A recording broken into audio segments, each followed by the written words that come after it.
mécanique quantique. Alors, pourquoi étudier la mécanique quantique? Bon, première raison qu'on peut donner, parce que c'est au programme, hein, c'est au programme des classes prépa, que ce soit en section physique, PC ou en section maths, MP, c'est au programme des classes préparatoires depuis 2013. Mais il faut savoir que c'est quand même une nouveauté. Les classes prépa ont été très réticentes, je ne sais pas pourquoi, à mettre de la mécanique quantique dans les cours, alors qu'en DUG, c'est-à-dire à l'université, dans les 2 premières années, ça fait très longtemps qu'on fait une petite introduction à la mécanique quantique. Alors pourquoi cette réticence? Je pense que si on veut traiter la mécanique quantique de manière parfaitement rigoureuse, avec toutes les maths qui vont avec, ça peut être assez compliqué, parce qu'il y a des mathématiques qu'on fait seulement en toute fin de 2e année, voire seulement en licence. Bon, mais en fait, on peut très bien parler convenablement de mécanique quantique sans faire énormément de mathématiques. Évidemment, on ne voit pas tout, hein. Ce que je vais présenter, c'est juste une petite introduction pour vous donner un avant-goût de ce que c'est la mécanique quantique. Et je pense qu'il y en a qui vont s'intéresser à ça parce qu'ils l'auront vu. Et je trouve dommage justement que pendant des années, on ait formé des ingénieurs qui n'ont aucune notion de mécanique quantique. C'est-à-dire que si vous prenez, je sais pas, la génération de vos parents, s'ils sont ingénieurs, eh bien, à moins de travailler, à moins d'avoir fait des études en école d'ingénieur dans ce domaine-là, ils n'ont aucune idée de la mécanique quantique. Et c'est quand même, il faut savoir que la mécanique quantique, on peut considérer que c'est le 50% de la physique du XXe siècle. Les 2 grandes nouveautés de la physique du XXe siècle, c'est 1, la mécanique quantique, et 2, la relativité. Voilà. Sans la mécanique quantique, vous ne pouvez pas expliquer quel est comment expliquer l'existence des atomes, par exemple, hein. Donc, voilà, il y a des choses de base qui nécessitent de la mécanique quantique. Et puis, ça a des applications, je vais en reparler après, hein. Donc, dans certains domaines, vous ne pouvez pas passer à côté de la mécanique quantique pour comprendre les bases du domaine dans lequel vous allez travailler. Voilà. Alors, pour accompagner le cours, c'est pas obligatoire, mais moi, je préfère toujours vous donner quelques indications de bibliographie, hein, si vous voulez en savoir un petit peu plus. Alors, le livre qui est à gauche, c'est un livre de prépa. Voilà, donc j'ai mis celui-là, ça c'est la version d'Uno, mais vous pouvez prendre n'importe quel livre de prépa tout en un, donc section maths ou section physique. Vous avez toujours quelques chapitres sur la mécanique quantique. Alors l'avantage de ces livres de prépa, c'est que ils ne traitent que du programme. C'est-à-dire que ça va assez vite. Si vous n'avez pas trop de temps, il ne va pas passer ce livre, il ne va pas vous faire des exercices sur des choses qui sont hors programme. Voilà, donc c'est le principal avantage. Et puis c'est le principal inconvénient aussi, parce que si vous vous intéressez un petit peu à cette matière, vous avez dans un livre de prépa, vous avez assez peu d'aperçus sur les applications, vous avez assez peu d'aperçus sur les questions fondamentales qu'on se pose aujourd'hui encore sur la mécanique quantique, sur le sens qu'on donne à la fameuse fonction d'onde. Et il y a plein de choses passionnantes dont on ne parle pas du coup dans ces livres-là. Alors, si vous voulez en savoir un petit peu plus là-dessus, et sans trop d'équations, moi je vous conseille par exemple le livre qui est à côté, qui s'appelle Une introduction à, et c'est une collection qui s'appelle comme ça, Une introduction à, et donc le monde quantique. Alors donc je vous recommande chaleureusement tous les livres de cette collection. C'est vraiment super quand on aime la physique, hein, quand c'est pas juste pour des examens, quand on s'intéresse un petit peu à la physique. C'est une collection, disons, de niveau, de votre niveau, quoi. C'est niveau bac+1, bac+2. Normalement, vous comprenez tout dans un livre comme ça. Et pour autant, ça introduit des sujets modernes. C'est vraiment de la physique dans cette collection. C'est de la physique du XXe siècle. Et on vous présente les choses de manière assez simple, sans équation. Et donc, entre autres, pour la mécanique quantique, on vous présente les applications les plus récentes, comme l'ordinateur quantique, la cryptographie quantique, la téléportation quantique. Tout ça, ça existe déjà. Et bon, c'est déjà c'est décrit dans ce bouquin. Alors, on en est au tout début, mais ça marche, quoi, hein. C'est vraiment des trucs. Bien sûr. Oui. Mais c'est vulgarisé ou c'est sous forme d'exercice Alors, ce deuxième livre-là, il n'y a pas d'exercice. Oui, c'est de la vulgarisation, on peut dire, mais de la vulgarisation sérieuse, entre guillemets. C'est-à-dire, c'est pas vraiment pour le tout venant, quoi. Il faut avoir une formation, un minimum de formation scientifique, mais vous êtes capable de comprendre, hein. Si vous avez un bac S et puis après vous avez fait encore de la physique, vous allez tout comprendre dedans. Voilà. Donc, c'est précis, c'est vulgarisé, mais quand même précis. Ça vous donne une idée précise de quoi on parle. Voilà, c'est pas un bouquin d'exercice. Alors, si vous cherchez plutôt un bouquin d'exercice et qui prolonge ce qu'on fait en prépa, bah, je vous conseille le livre qui est après. C'est un livre de mécanique quantique qui va en gros de bac plus 1 à bac plus 4. Et les premiers chapitres, ils correspondent à ce qu'on fait en prépa. Donc c'est vraiment quelque chose de progressif. En fait, c'est un livre. L'auteur, c'est José Philippe Pérez, l'auteur principal. C'est un enseignant en prépa à l'agrégation. Hein, donc vous voyez ce que c'est. Donc c'est fait en principe. C'est ce que doivent maîtriser les professeurs qui passent l'agrégation. Et donc en fait, c'est assez pédagogique parce qu'il y a des leçons, ça donne des idées de leçons pour les classes prépa.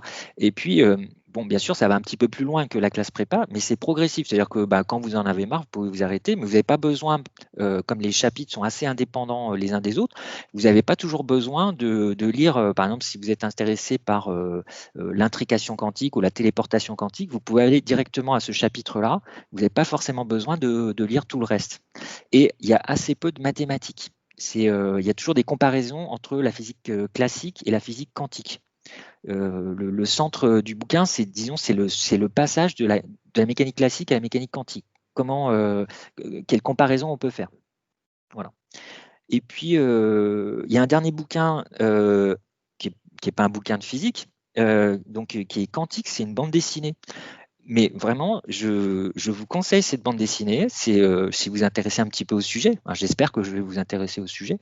Je vous conseille cette bande dessinée parce que bon, à la fois c'est amusant et après, du point de vue scientifique, ça vous apprendra des choses, hein. Donc, c'est pas seulement sur la mécanique quantique, c'est quantique et relativité, c'est-à-dire bon, la science du XXe siècle, on va dire, hein, la physique du XXe siècle. Et bon, je pense que ça peut intéresser des gens qui sont même pas dans la physique, hein. Moi, je vais vous dire comment je connais ce bouquin. C'est cette année, c'est un collègue informaticien qui m'a parlé de ça. Il m'a dit, ah, il faut absolument que tu regardes ce bouquin. Bon, il avait trouvé passionnant. Et bon, moi, je l'ai donné à lire à mes enfants. euh, qui ont 12, 15 et 18 ans. Et tous les trois les ont lu cette BD. Voilà, ça les a passionnés, quoi. Voilà. Bon, donc ça, c'est peut-être pour plus tard, hein, si vous avez le temps, hein. Je vous laisse en référence, quoi. Voilà. Alors, je passe à la page numéro 2, le programme de Terminal S. Alors, dans le programme de Terminal S, il n'y a que 2 lignes en gros, mais il y a beaucoup de choses en physique qui correspondent à ces 2 lignes, hein. Donc, l'essentiel, que vous n'avez peut-être pas vu d'ailleurs, hein, parce que je sais qu'en terminale, il y a beaucoup de choses qu'on n'a pas le temps de faire. Euh, alors, c'est peut-être en plus la partie mécanique quantique est peut-être jugée un petit peu annexe en terminale, peut-être moins importante, mais les ondes de matière, voilà, ça c'est quelque chose qui est assez surprenant en soi. Donc ça, c'est au programme de Terminal S. Je ne sais pas ce que vous avez eu le temps de voir, ce que vous avez eu le temps de comprendre avec le livre de Terminal, mais c'est quelque chose que je vais reprendre. Ne vous inquiétez pas si vous ne l'avez pas fait. Je vais reprendre ça dans les premières pages de ce polycopier. Et donc, ce qui va avec ces ondes de matière, c'est la fameuse relation de De Broglie, hein, qui s'écrit de Broglie, mais c'est voilà, De Broglie. Et puis, vous avez à côté de ça ce qu'on appelle les interférences photon par photon. Alors, on va voir de quoi il s'agit, hein. Bon, ça aussi, en soi, c'est quelque chose qui est assez paradoxal, hein. Onde de matière et interférence photon par photon. A priori, il y a quelque chose qui doit sembler contradictoire. Donc, on va voir comment on résout cette contradiction avec la mécanique quantique. Voilà. Et puis à droite, c'est juste les commentaires sur les programmes, hein. Alors, il y a le fameux extraire et exploiter les informations sur tel ou tel thème. Donc ça, c'est le truc que j'adore dans le programme de terminal. Il y a 30 fois cette expression. Donc, vous êtes normalement des spécialistes de l'extraction d'informations. Je ne sais pas trop, moi, ce que ça veut dire, mais vous devez savoir. Bon, j'imagine que vous devez savoir piocher des infos dans un texte et pouvoir les recracher, les ressortir, les rédiger, je ne sais pas. Voilà, donc ne vous inquiétez pas si ça ne vous parle pas, on va le voir. Alors je vous présente aussi rapidement, je vous donne une petite idée du programme de prépa. Voilà, il est un peu plus conséquent. Alors dans ce programme, tout est basé sur la notion de fonction d'onde. Alors on va voir que la fonction d'onde, si vous voulez, en 2 mots, ça correspond à peu près aux orbitales électroniques que vous avez vues en atomistique en première année. Donc on va préciser ça, hein, on va voir que en fait, à toute particule, ou même à tout ensemble de particules en mécanique quantique, on peut associer une fonction d'onde qui décrit non seulement la zone où on peut trouver la particule en question, mais qui décrit aussi toutes ses propriétés physiques. C'est-à-dire, on peut calculer à partir de la fonction d'onde la quantité de mouvement, le moment cinétique et en fait toutes les propriétés physiques. Bon, sauf le spin qui n'est pas au programme. Bon, vous l'avez vu en atomistique, mais le spin, moi, j'en parlerai pas. Voilà, donc en fait, en mécanique quantique, la première chose dont il faut se rendre compte, c'est que il faut oublier la notion de trajectoire d'une particule. Il n'y a plus de trajectoire. On ne peut pas donner la vitesse précisément. Alors, je vais clarifier ce que je dis là, mais on ne peut pas connaître la position instantanée d'une particule comme un électron dans un état, comme ce que vous avez vu en atomistique, par exemple dans un état 1s, hein, vous savez ce que ça veut dire, vous avez vu que vous avez une orbitale qui est sphérique autour du noyau. Bon, qu'est-ce que ça veut dire cette orbitale? Ça ne veut pas dire que l'électron est quelque part dans l'orbitale, on ne sait pas où, mais il est quelque part. Non, c'est pas ça. En fait, la position de l'électron n'a pas de sens tant qu'on n'en a pas fait la mesure. Et cette orbitale, elle vous donne simplement la probabilité que lorsque vous faites une mesure de la position de la particule, donc de l'électron en l'occurrence, vous observiez effectivement l'électron à tel ou tel endroit. Bon, je reviendrai là-dessus. En tout cas, c'est ce qui joue un rôle central, la fonction d'onde, dans ce qu'on va faire, nous, en mécanique quantique. Ce n'est pas la seule façon de présenter les choses, mais c'est la façon mathématiquement la plus simple. Et puis, historiquement, c'est la façon qu'on a utilisée au début. Alors, c'est une fonction d'onde. Donc attention, il ne s'agit pas d'un phénomène de propagation d'onde, mais n'empêche qu'il y a une équation qui va avec et qui décrit mathématiquement la façon dont cette équation évolue au cours du temps. Donc c'est ce qui permettra de calculer, dans le cas général, cette fonction d'onde. Cette équation, c'est la fameuse équation de Schrödinger, donc qu'il faudra connaître. Alors il y a quelques éléments, quelques équations, pas très nombreuses, qu'il faudra retenir, et elles sont tout à la fin du polycopier. Hein, donc on verra à la fin. Ça en fait partie.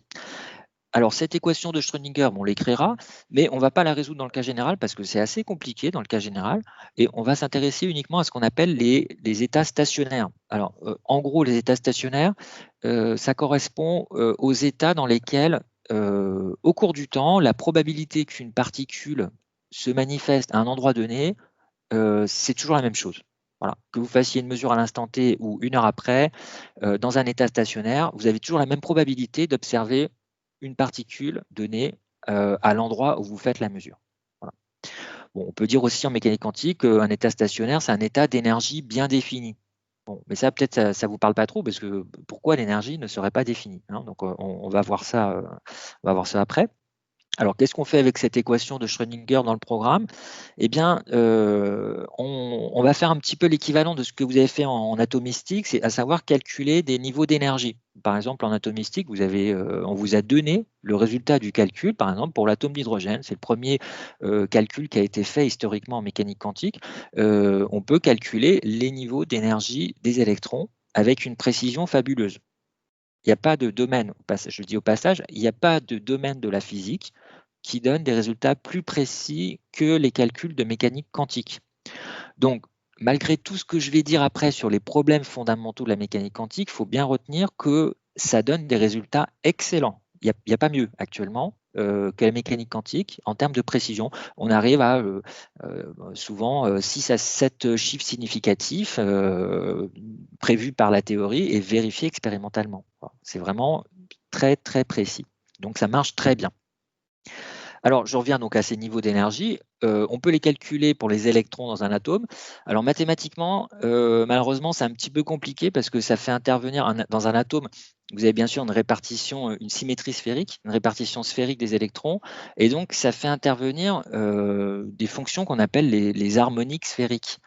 Ça fait intervenir le Laplacien en coordonnées sphériques. Donc, comme tout ça, c'est un petit peu compliqué a priori, eh bien, c'est pas au programme, mais je pourrais vous donner quelques idées dans quelques cas simples sur la façon dont on calcule ces niveaux d'énergie. Par exemple, le premier niveau, on peut le calculer. Alors, nous, qu'est-ce qu'on va faire pour simplifier? On va considérer au lieu d'atomes sphériques, on va considérer des atomes cubiques. Alors, vous allez me dire, bon, un atome cubique, ça n'existe pas. Eh bien, si, ça fait une trentaine d'années qu'on sait faire l'équivalent d'atomes, mais avec des sortes de boîtes de type parallélépipède.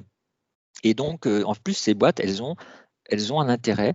Elles permettent, par exemple, de faire des lasers avec une longueur d'onde bien précise. Elles permettent de faire de la fluorescence avec une longueur d'onde bien précise.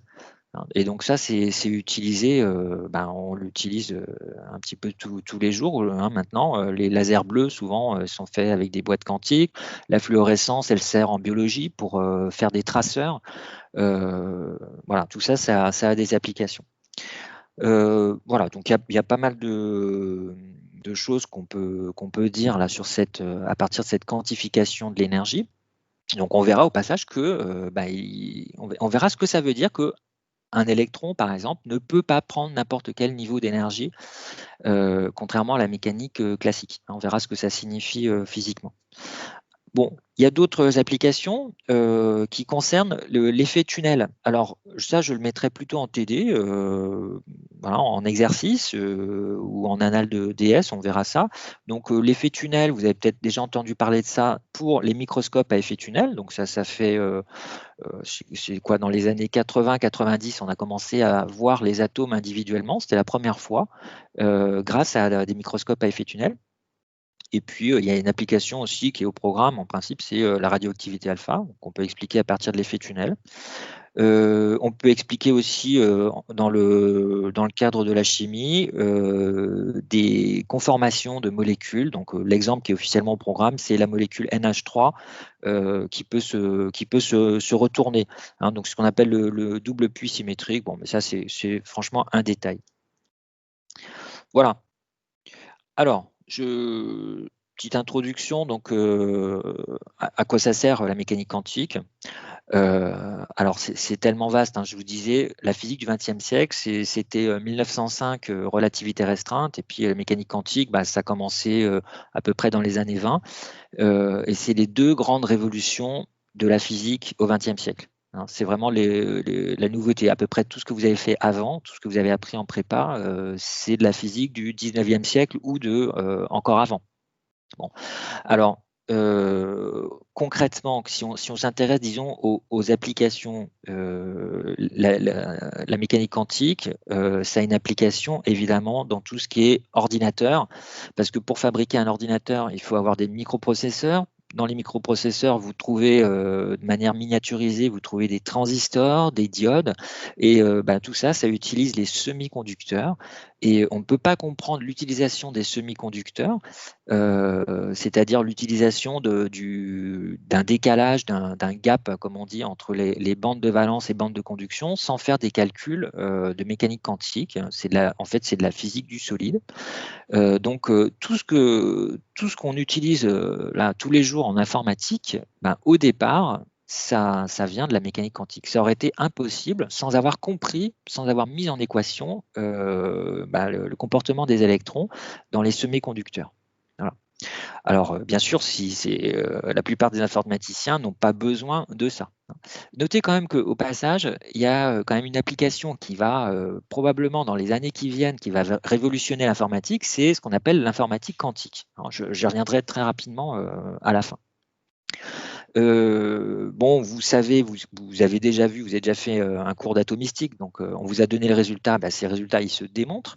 Vous avez vu, donc en dehors même de l'atome, vous avez vu ce qu'on appelle les orbitales moléculaires. Donc ça aussi, on vous a donné les niveaux d'énergie. Vous aviez juste pour l'instant à remplir ces niveaux d'énergie, ces couches avec des électrons, hein, des orbitales moléculaires avec des électrons. Bon, bah, comment est-ce qu'on fait pour calculer les niveaux d'énergie? Bah, ça aussi, c'est de la mécanique quantique. Bon, je cite encore rapidement les lasers, horloge atomique, GPS, tout ça. Bon, je pense que tout ça, vous connaissez. Alors, une petite remarque juste sur deux aspects que vous connaissez moins. Donc, il y a la cryptographie quantique. Ça consiste à envoyer un message d'un point A à un point B en étant sûr qu'il n'a pas été intercepté. Hein. Donc ça permet pas de, c'est pas une façon directement de coder un message, mais avec la mécanique quantique, vous pouvez être sûr qu'un message n'a pas été intercepté. Bon, s'il a été intercepté, bah, vous laissez tomber, et s'il n'a pas été intercepté, vous pouvez le garder. Donc comment on s'en sert? En fait, on s'en sert pour distribuer des clés, c'est-à-dire un système de décodage pour des futurs messages. Si vous avez un système de code qui est aussi long que le message lui-même, il n'y a aucun moyen de savoir comment vous avez codé. Donc l'idée, c'est d'envoyer d'un point A à un point B une clé de décodage. Et bon, ben, de deux choses l'une, soit vous constatez que le message a été intercepté, vous le laissez tomber, soit vous constatez qu'il n'a pas été intercepté, et ça on peut en être certain avec la mécanique quantique, et là vous utilisez ça comme clé de codage. Voilà le principe. Et ça marche déjà. Hein. Donc ça fait, je ne sais plus, une petite vingtaine d'années qu'on fait marcher ça. L'ordinateur quantique, hein, donc là, je ne vais pas rentrer dans le détail parce que, alors je pourrais, si vous êtes intéressé, je pourrais vous donner de la bibliographie là-dessus. Mais donc c'est vraiment, ça fait une dizaine d'années qu'on commence à faire marcher des ordinateurs, ce qu'on appelle les ordinateurs quantiques, mais c'est très basique pour l'instant. Euh, Disons, l'idée de base dans l'informatique quantique, c'est qu'au lieu d'utiliser des états qui sont les bits 0 ou 1 dans l'ordinateur, on utilise des états de superposition. Et quel est l'avantage? C'est qu'en fait, on peut réaliser quasiment une infinité d'opérations en même temps. Hein. En fait, si vous avez n bits, c'est-à-dire des états 0 ou 1 en informatique classique, ben, en informatique quantique, c'est remplacé par ce qu'on appelle des qubits, bits quantiques. Et dans ce cas, vous pouvez réaliser 2 puissance n opérations en même temps. Donc, ça fait une accélération exponentielle de la puissance de calcul. Et bon, c'est pas encore tout à fait au point parce qu'on n'arrive pas à stabiliser le système. Il faut complètement l'isoler du reste de l'univers. Mais on sait le faire sur 3-4 qubits. On est arrivé à faire des opérations extrêmement simples, hein, des factorisations, par exemple 15 égale 3 fois 5, mais avec des nombres plus grands. Et donc, il y a quelques opérations qui ont été faites plus rapidement qu'avec n'importe quel algorithme sur un ordinateur classique. Ça commence à marcher. Voilà. Au passage, je cite qu'il y a des prix Nobel français en physique quantique. Hein, en France, ça marche bien en maths et en physique. Hein. Bon, donc en physique, Cohen Tanuji, donc ça c'est les interactions atomes-laser dont on sert pour refroidir des atomes. C'est les plus basses températures qu'on atteint aujourd'hui, c'est par refroidissement par laser. Albert Fert, c'est en lien avec les disques durs. Lui, il a compris ce qu'on appelle aujourd'hui la magnétorésistance, l'effet de magnétorésistance géante. Serge Haroche, bah lui, il a fait des travaux en lien avec ce qu'on appelle l'intrication quantique et qui sert dans l'ordinateur quantique aujourd'hui. Il a reçu son prix Nobel en 2012 et puis il a fait une conférence d'ailleurs à l'Université de Lorraine il n'y a pas très longtemps. Je l'ai mise en ligne aussi sur Arch. Voilà. Il faut que je m'arrête de temps en temps un petit peu parce qu'il y a une question déjà. Il faudrait que je m'arrête à chaque page. Bon, pour l'instant, c'est juste des généralités. Alors, allez, on rentre dans le sujet. Je commence par ce que vous connaissez un petit peu. Historiquement, donc, comment est apparue la mécanique quantique? Par le biais des photons, donc qu'on appelle souvent des particules de lumière. Alors, bon, les relations il y a une relation que vous connaissez déjà en principe, c'est le fameux E égale H nu. Donc, qu'est-ce que ça veut dire E égale H nu? Bon, vous le savez au moins dans un cas particulier, vous savez que l'énergie transportée par un photon est proportionnelle à la fréquence de l'onde lumineuse associée à ce photon. Donc, quand vous avez par exemple un électron qui passe d'un niveau excité à un niveau en dessous, un niveau fondamental par exemple, eh bien, il libère une certaine énergie. Cette énergie peut être transportée par un photon. Donc, la lumière, de manière générale, ne peut échanger avec la matière que certains paquets d'énergie dont l'expression est, dont la valeur est proportionnelle à la fréquence de l'onde associée. Voilà ce que signifie ce E égale H nu. Alors, bon, qui est-ce qui a trouvé ça? Eh bien, tiens, petite question pour vous réveiller. Si je demande par exemple à Alexandre, Alexandre, ça vous dit rien? C'est la tête Quel est le physicien le plus célèbre de tous les temps? C'est Einstein. C'est Einstein, voilà. Donc, vous pouvez le. Alors, bon, c'est vrai que vous n'avez pas de quoi noter pour l'instant. Donc, ce que je vous propose de faire, avant que vous ayez votre polycopier sous la main, vous voyez, c'est la page 5 là. Donc, vous pouvez dire, bon, là, c'est pas essentiel de savoir quelle est la tête d'Einstein, hein. Mais bon, je pensais qu'il était plus connu que ça. Voilà, à gauche, c'est Einstein. Donc, si vous avez des choses à noter, bah, vous pouvez dire, voilà, là, c'est page 5, sur le polycopier, voilà, telle ou telle remarque, hein. Ce que je rajoute, moi, au crayon, bah, vous pouvez le rajouter en faisant un renvoi, pour l'instant, à la page en question. Donc, Einstein.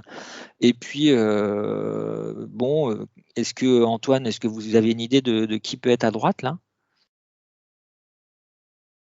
Non, alors si c'est pas Antoine, est-ce qu'il y en a qui ont une idée du personnage qui est à droite? C'est C'est Planck. Planck, voilà, très bien, hein. Donc, bon, il a une bonne tête de physicien théoricien, hein, aussi, hein, je trouve. Bon, alors Planck, c'était un spécialiste de thermodynamique. Et quel rapport avec la mécanique quantique? Eh ben, c'est lui qui a introduit la fameuse constante de Planck, qui est notée donc H, et sa valeur, bah, je l'ai notée ici. Alors, vous n'avez pas à la connaître par cœur, hein, donc 6,63 10-34 joules fois seconde. Alors, comment on sait que c'est des joules fois seconde? Bah, parce que vous voyez dans l'expression que, puisqu'on est en unité SI en physique, l'énergie, elle s'exprime en joules, et la fréquence, c'est des hertz, mais les hertz, c'est aussi des secondes moins 1, c'est les par seconde. Donc, forcément, H est en joules divisé par seconde moins 1, c'est-à-dire joules fois seconde. Bon. Alors, comment est-ce qu'il a introduit cette constante? Eh bien, en fait, il essayait de résoudre un problème de thermodynamique qui restait mystérieux pour tout le monde au 19e siècle. C'est le problème du rayonnement de corps noirs. Alors, bon, comme c'est pas, comme vous n'avez pas trop vu ça, je résume en 2 secondes, hein. Quand vous chauffez n'importe quel corps à une certaine température, il émet un rayonnement. Par exemple, vous prenez une braise, hein, dans un feu de bois, si vous soufflez dessus, bah, vous activez la combustion, ça devient plus chaud. Vous voyez que la braise, elle passe du rouge au blanc. Bon, et puis à la limite, si vous chauffez très très fort, ça peut même devenir bleu. Bon, alors, quand vous avez un corps qui absorbe totalement la lumière, quand il est en équilibre avec son rayonnement, donc le meilleur exemple, c'est une cavité, dans laquelle bah, vous avez juste du vide, et les parois sont constituées d'un corps qui absorbe tout, c'est-à-dire un corps noir. Et bien, quand vous chauffez ce corps, il va se mettre à prendre, comme la braise, il va prendre une certaine couleur qui dépend que de la température. Et donc, on peut calculer l'énergie rayonnée par ce corps en fonction de la fréquence. Et le problème, c'est que si on fait que de la mécanique classique, eh bien ce rayonnement, il devient infini pour les hautes fréquences. L'énergie correspondante devient infinie. Donc, ça, c'était resté mystérieux, jusqu'à ce que Planck, en désespoir de cause, introduise cette relation E égale H nu, donc énergie égale un certain multiple de la fréquence nue. Et quand il l'a introduit, vraiment, il ne savait pas pourquoi ça marcherait, il ne voyait pas, hein. Donc, c'est un truc qui l'aidait bien. Et comment est-ce qu'on dit l'aide en allemand? Il y a des germanistes dans la salle. Comment on dit l'aide en allemand? Il n'y a personne? Bon, bah, je vous le dis, hein. Ça dit Hilfe. Voilà. Et donc le H, ça vient de là. C'est en fait, c'est à l'aide, hein. Je ne sais pas quoi faire. Donc, bon, bah, il y a un truc qui m'aide, c'est si je pose cette relation-là, avec cette constante H mystérieuse, eh bien, il a montré que, et ça l'a vraiment surpris, on résolvait tous les problèmes de divergence de l'énergie en fonction de la fréquence. Voilà. Donc, c'est lui qui a introduit ça et ça marchait, ça collait du coup parfaitement avec ses résultats, avec les résultats expérimentaux connus à l'époque. Et donc, bon, c'était un succès pour Planck, mais un demi-succès quand même parce qu'on ne savait pas trop ce que ça signifiait physiquement. Alors, qui a compris ce que ça pouvait bien signifier physiquement? Ben, c'est Einstein en interprétant ce qu'on appelle l'effet photoélectrique. Donc, en deux mots, qu'est-ce que c'est que l'effet photoélectrique? Quand vous envoyez de la lumière sur un métal, eh bien, à partir d'une certaine fréquence, au-delà d'une certaine fréquence, vous arrivez à éjecter des électrons de ce métal. Donc, typiquement, c'est à partir de l'ultraviolet, avec des rayons UV, on commence à arriver à éjecter des électrons. Et on constate que ce phénomène, il est en fait indépendant de l'amplitude de l'onde qu'on envoie sur le métal. Contrairement à ce qu'on peut croire à partir de la physique classique, hein, puisque l'énergie en physique classique est proportionnelle à l'amplitude de l'onde, et ben là, pas du tout, ça ne change rien, l'amplitude de l'onde, ce qui compte, c'est la fréquence. Et donc, c'est comme ça que Einstein a compris que ben, ces quantités E égale h nu, dont on parlait depuis Planck, peuvent s'identifier à l'énergie d'une particule qui serait associée au rayonnement. Donc, si on admet cette relation, ben, on comprend qu'au-delà d'une certaine fréquence, les paquets d'énergie apportés, d'énergie lumineuse apportés au métal deviennent suffisants pour éjecter un par un les électrons du métal. Voilà. Donc, Einstein a donné un sens physique à cette relation. Bon, donc ça, c'était en 1905, la même année d'ailleurs où Einstein a inventé, en quelque sorte, a découvert la relativité restreinte. Alors, cette relation E égale h nu, bon, on peut l'écrire de différentes façons. Alors, il y a une façon qui est assez courante en mécanique quantique. Au lieu d'écrire H, on écrit H bar. H bar, par définition, c'est H sur 2pi. Alors pourquoi s'embêter avec ça? Ben, on verra que ça simplifie dans l'équation de Schrödinger, notamment, ça simplifie pas mal les écritures. Bon, donc si on se rappelle que oméga, la pulsation, c'est 2pi fois la fréquence nu, la relation E égale H nu, on peut aussi l'écrire E égale H bar oméga. Voilà. D'autre part, vous savez depuis la terminale que quand vous avez une onde, lumineuse, ben, vous pouvez écrire que nu, la fréquence, c'est C sur lambda. Hein, c'est la relation C égale lambda F. C étant ici la célérité de la lumière, puisqu'on parle de lumière, hein, bien sûr. Okay. Est-ce qu'il y a des questions déjà sur ce que je viens de raconter? Il faut que je vous laisse toujours un petit peu le temps de me dire. Ça va.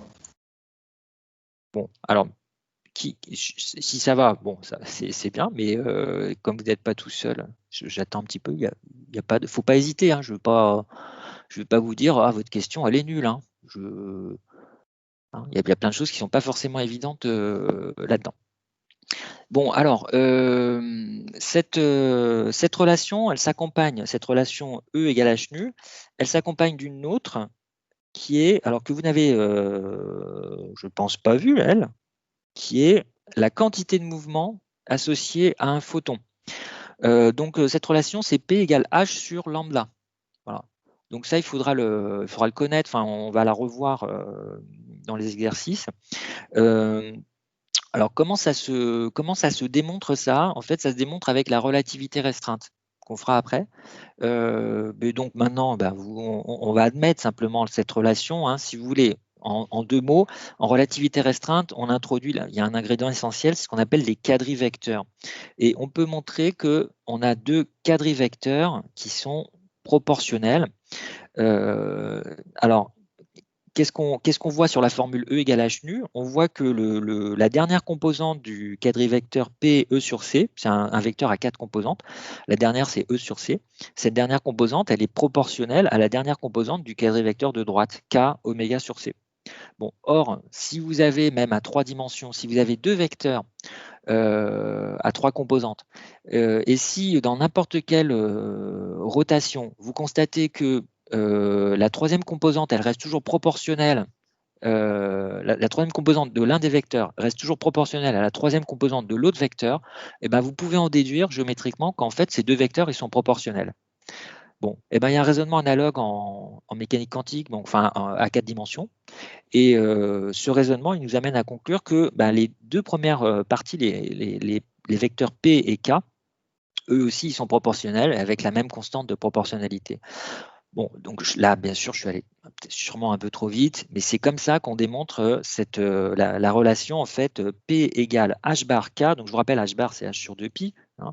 Donc, vous avez P égale H bar K. K, il y a deux façons de l'écrire. K, c'est 2pi sur lambda. Et si H bar, c'est H sur 2pi, ben, on en déduit que P, c'est H sur lambda. C'est la relation que j'ai entourée. Hein. Bon, après, si on se rappelle que K, c'est aussi oméga sur C, ben, ça fait H bar oméga sur C. Et H bar oméga, ben, on a vu que c'était, d'après la première relation, c'était E, H bar oméga, hein, c'est E égale H nu aussi. Donc, ça fait aussi P égale E sur C. Alors, à partir de ça, en relativité, d'ailleurs, on pourra en déduire que la masse du photon vaut forcément 0. Donc, ces deux relations, qu'on va admettre, c'est ce qu'on appelle les relations de Planck-Einstein, évidemment. Voilà, donc vous pouvez l'écrire, hein, c'est quand on parle des relations de Planck-Einstein, c'est ça, c'est d'une part E égale H nu, et d'autre part P égale H sur lambda. Bon, ça veut dire quoi? Ça veut dire que plus la quantité de mouvement est grande, plus la longueur d'onde est faible. Voilà, on peut garder ça en tête. Monsieur, Alors, oui. excusez-moi, c'est pas ça qui justifiait du coup la relation, la dualité entre l'onde et la particule du coup?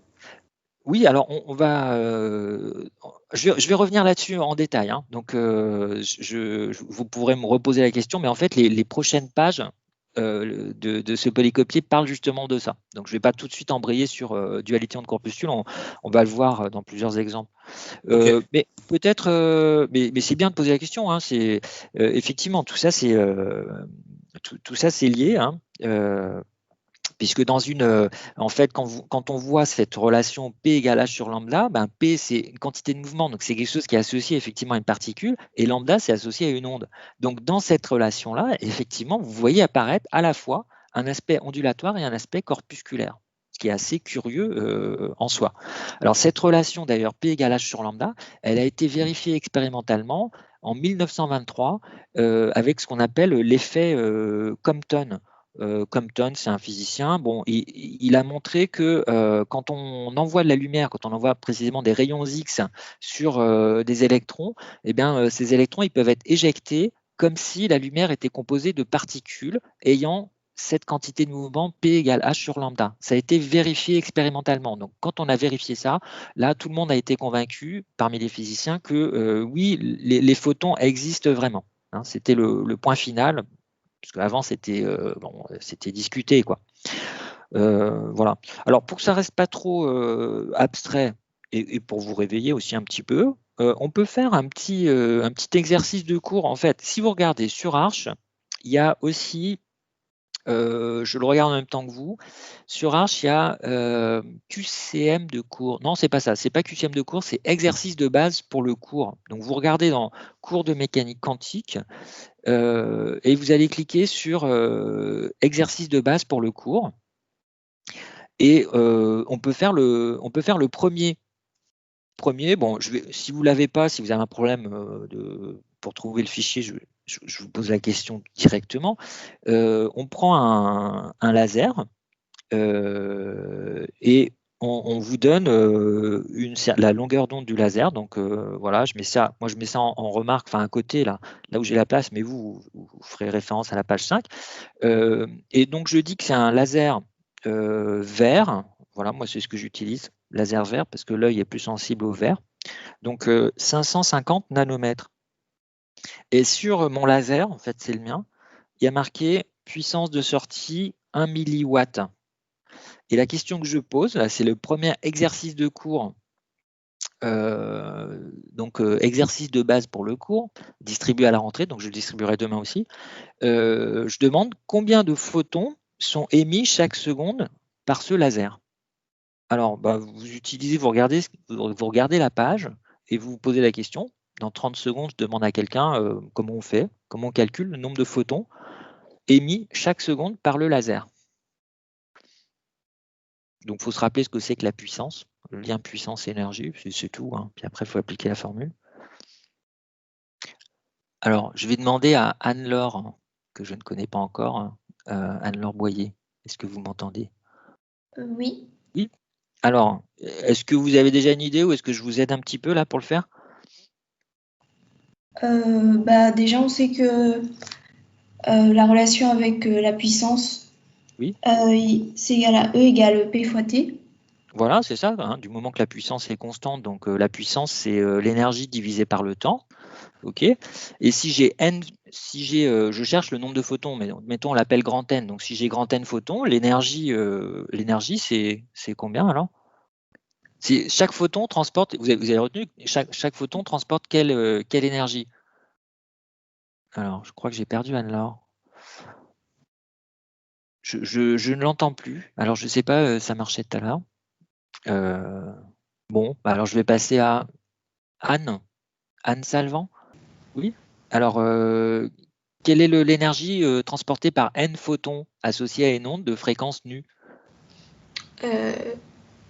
On a E est égal à H nu. C'est ça Voilà, mais E égale H nu, c'est l'énergie d'un photon. Ah. Donc, si j'ai grand N photons, fois N, du coup. voilà, fois N. Donc, si je remplace simplement E par N fois H nu, et je divise par le temps. Donc, si je veux avoir grand N, j'isole, ça fait évidemment P puissance fois temps divisé par H nu. Et est-ce que vous pouvez finir en fait avec ça? Donc, la puissance, on la connaît, le temps, c'est 1 seconde.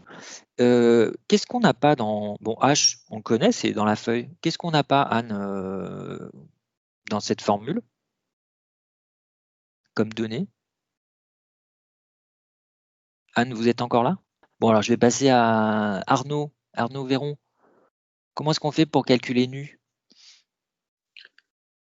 Avec la longueur d'onde, Oui, c'est-à-dire on écrit que nu égale lambda est égal à C fois F. Ouais, mais F, en fait, c'est pas F pour les ondes lumineuses, c'est noté nu. Alors, ça Oui, fait nu oui. égale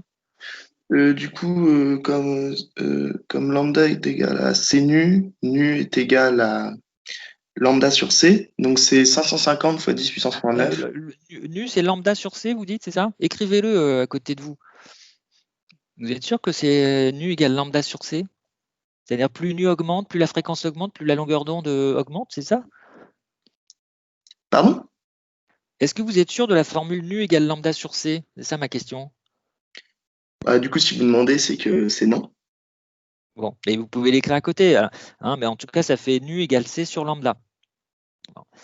Voilà, alors quand on remplace, hein, je vous épargne le calcul numérique, vous vérifiez chez vous, ça fait à peu près, je mets en gros 3 fois 10 puissance 15 photons pendant 1 seconde, donc on peut dire photons par seconde.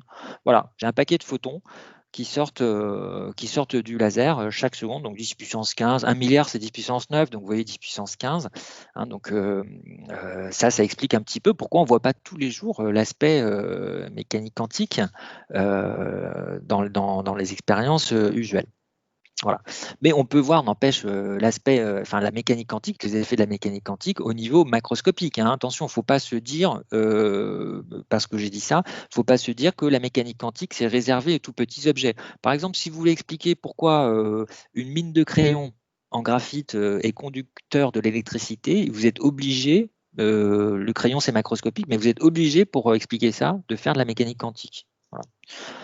Bon, est-ce qu'il y a des questions là, sur ce que je viens de raconter ? Jusque-là.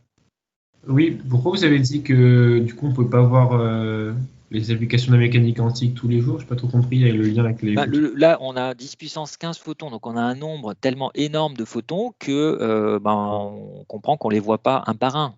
Hein. On ne voit pas leur effet, ça va beaucoup trop vite, quoi. Bon, et ça arrive assez souvent qu'on masque les effets purement quantiques. En fait, la réalité physique, elle est quantique. Tout ce que vous connaissez relève de la mécanique quantique. La mécanique quantique englobe la physique classique. Du coup, quand vous dites mécanique quantique, c'est-à-dire on s'attarde sur des éléments de... Il y a des choses qu'on ne peut comprendre, qu'on ne peut prévoir, qu'on ne peut calculer qu'à partir de la mécanique quantique.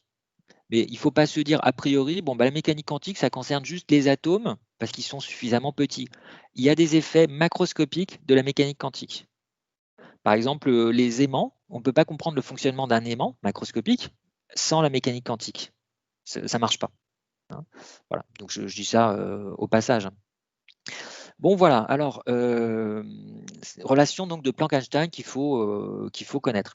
Alors, je regarde maintenant le petit schéma qui est à droite. Dans ce schéma, vous avez une source ponctuelle, enfin la plus petite possible, donc qui émet une onde sphérique et qu'on envoie sur une lentille. Alors, si on place la source dans le plan focal objet de la lentille, forcément, ce qui ressort de l'autre côté, c'est une onde plane, hein, parce que l'image d'un objet dans le plan focal objet d'une lentille, c'est une image à l'infini. Bon, vous connaissez ça, ne serait-ce qu'avec l'optique ondulatoire. Alors, ce qu'il y a d'un petit peu neuf là dans ce schéma, c'est que au lieu de mettre un écran, on met un capteur électronique, comme vous avez dans les appareils photo, c'est ce qu'on appelle les capteurs CCD. Enfin, il y en a deux versions, mais voilà, mettons un capteur électronique. Et on envoie en fait, à partir de la source ponctuelle, on envoie très peu de photons. C'est-à-dire, c'est pas une source de lumière habituelle. Hein. On peut se débrouiller. On a des sources aujourd'hui de lumière qu'on appelle à un photon. Qu'est-ce que ça veut dire? Ça veut dire qu'on est capable d'envoyer des photons un par un.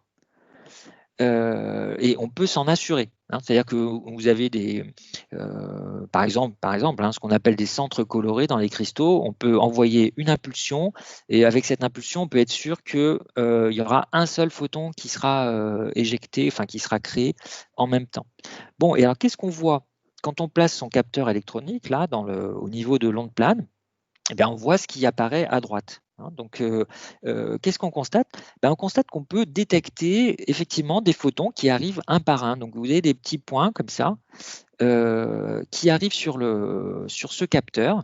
Et aujourd'hui, les capteurs que vous avez dans les appareils photo, ils sont extrêmement sensibles. Donc, dans certaines versions, on détecte avec une confiance de 98% à peu près, on est capable de détecter les photons individuels. Hein. Donc, c'est des toutes petites énergies, mais ces capteurs sont capables de les voir. Voilà. Alors, toute la question, c'est comment interpréter ça? Alors déjà, si on fait le lien entre la mécanique classique et la mécanique quantique, quand on a une onde plane à droite, qu'est-ce que ça veut dire une onde plane? Ça veut dire que vous avez la même amplitude pour le champ électrique dans n'importe quel plan d'onde. Hein, donc, dans tout le plan du détecteur, vous avez la même amplitude du champ électrique. Et puis, qu'est-ce qu'on voit une fois qu'on a envoyé, qu'on a reçu un certain nombre de photons sur le détecteur? On voit que on a une répartition uniforme de ces électrons, des petits points. On voit bien que c'est uniforme, il n'y a pas une zone qui est plus atteinte que les autres.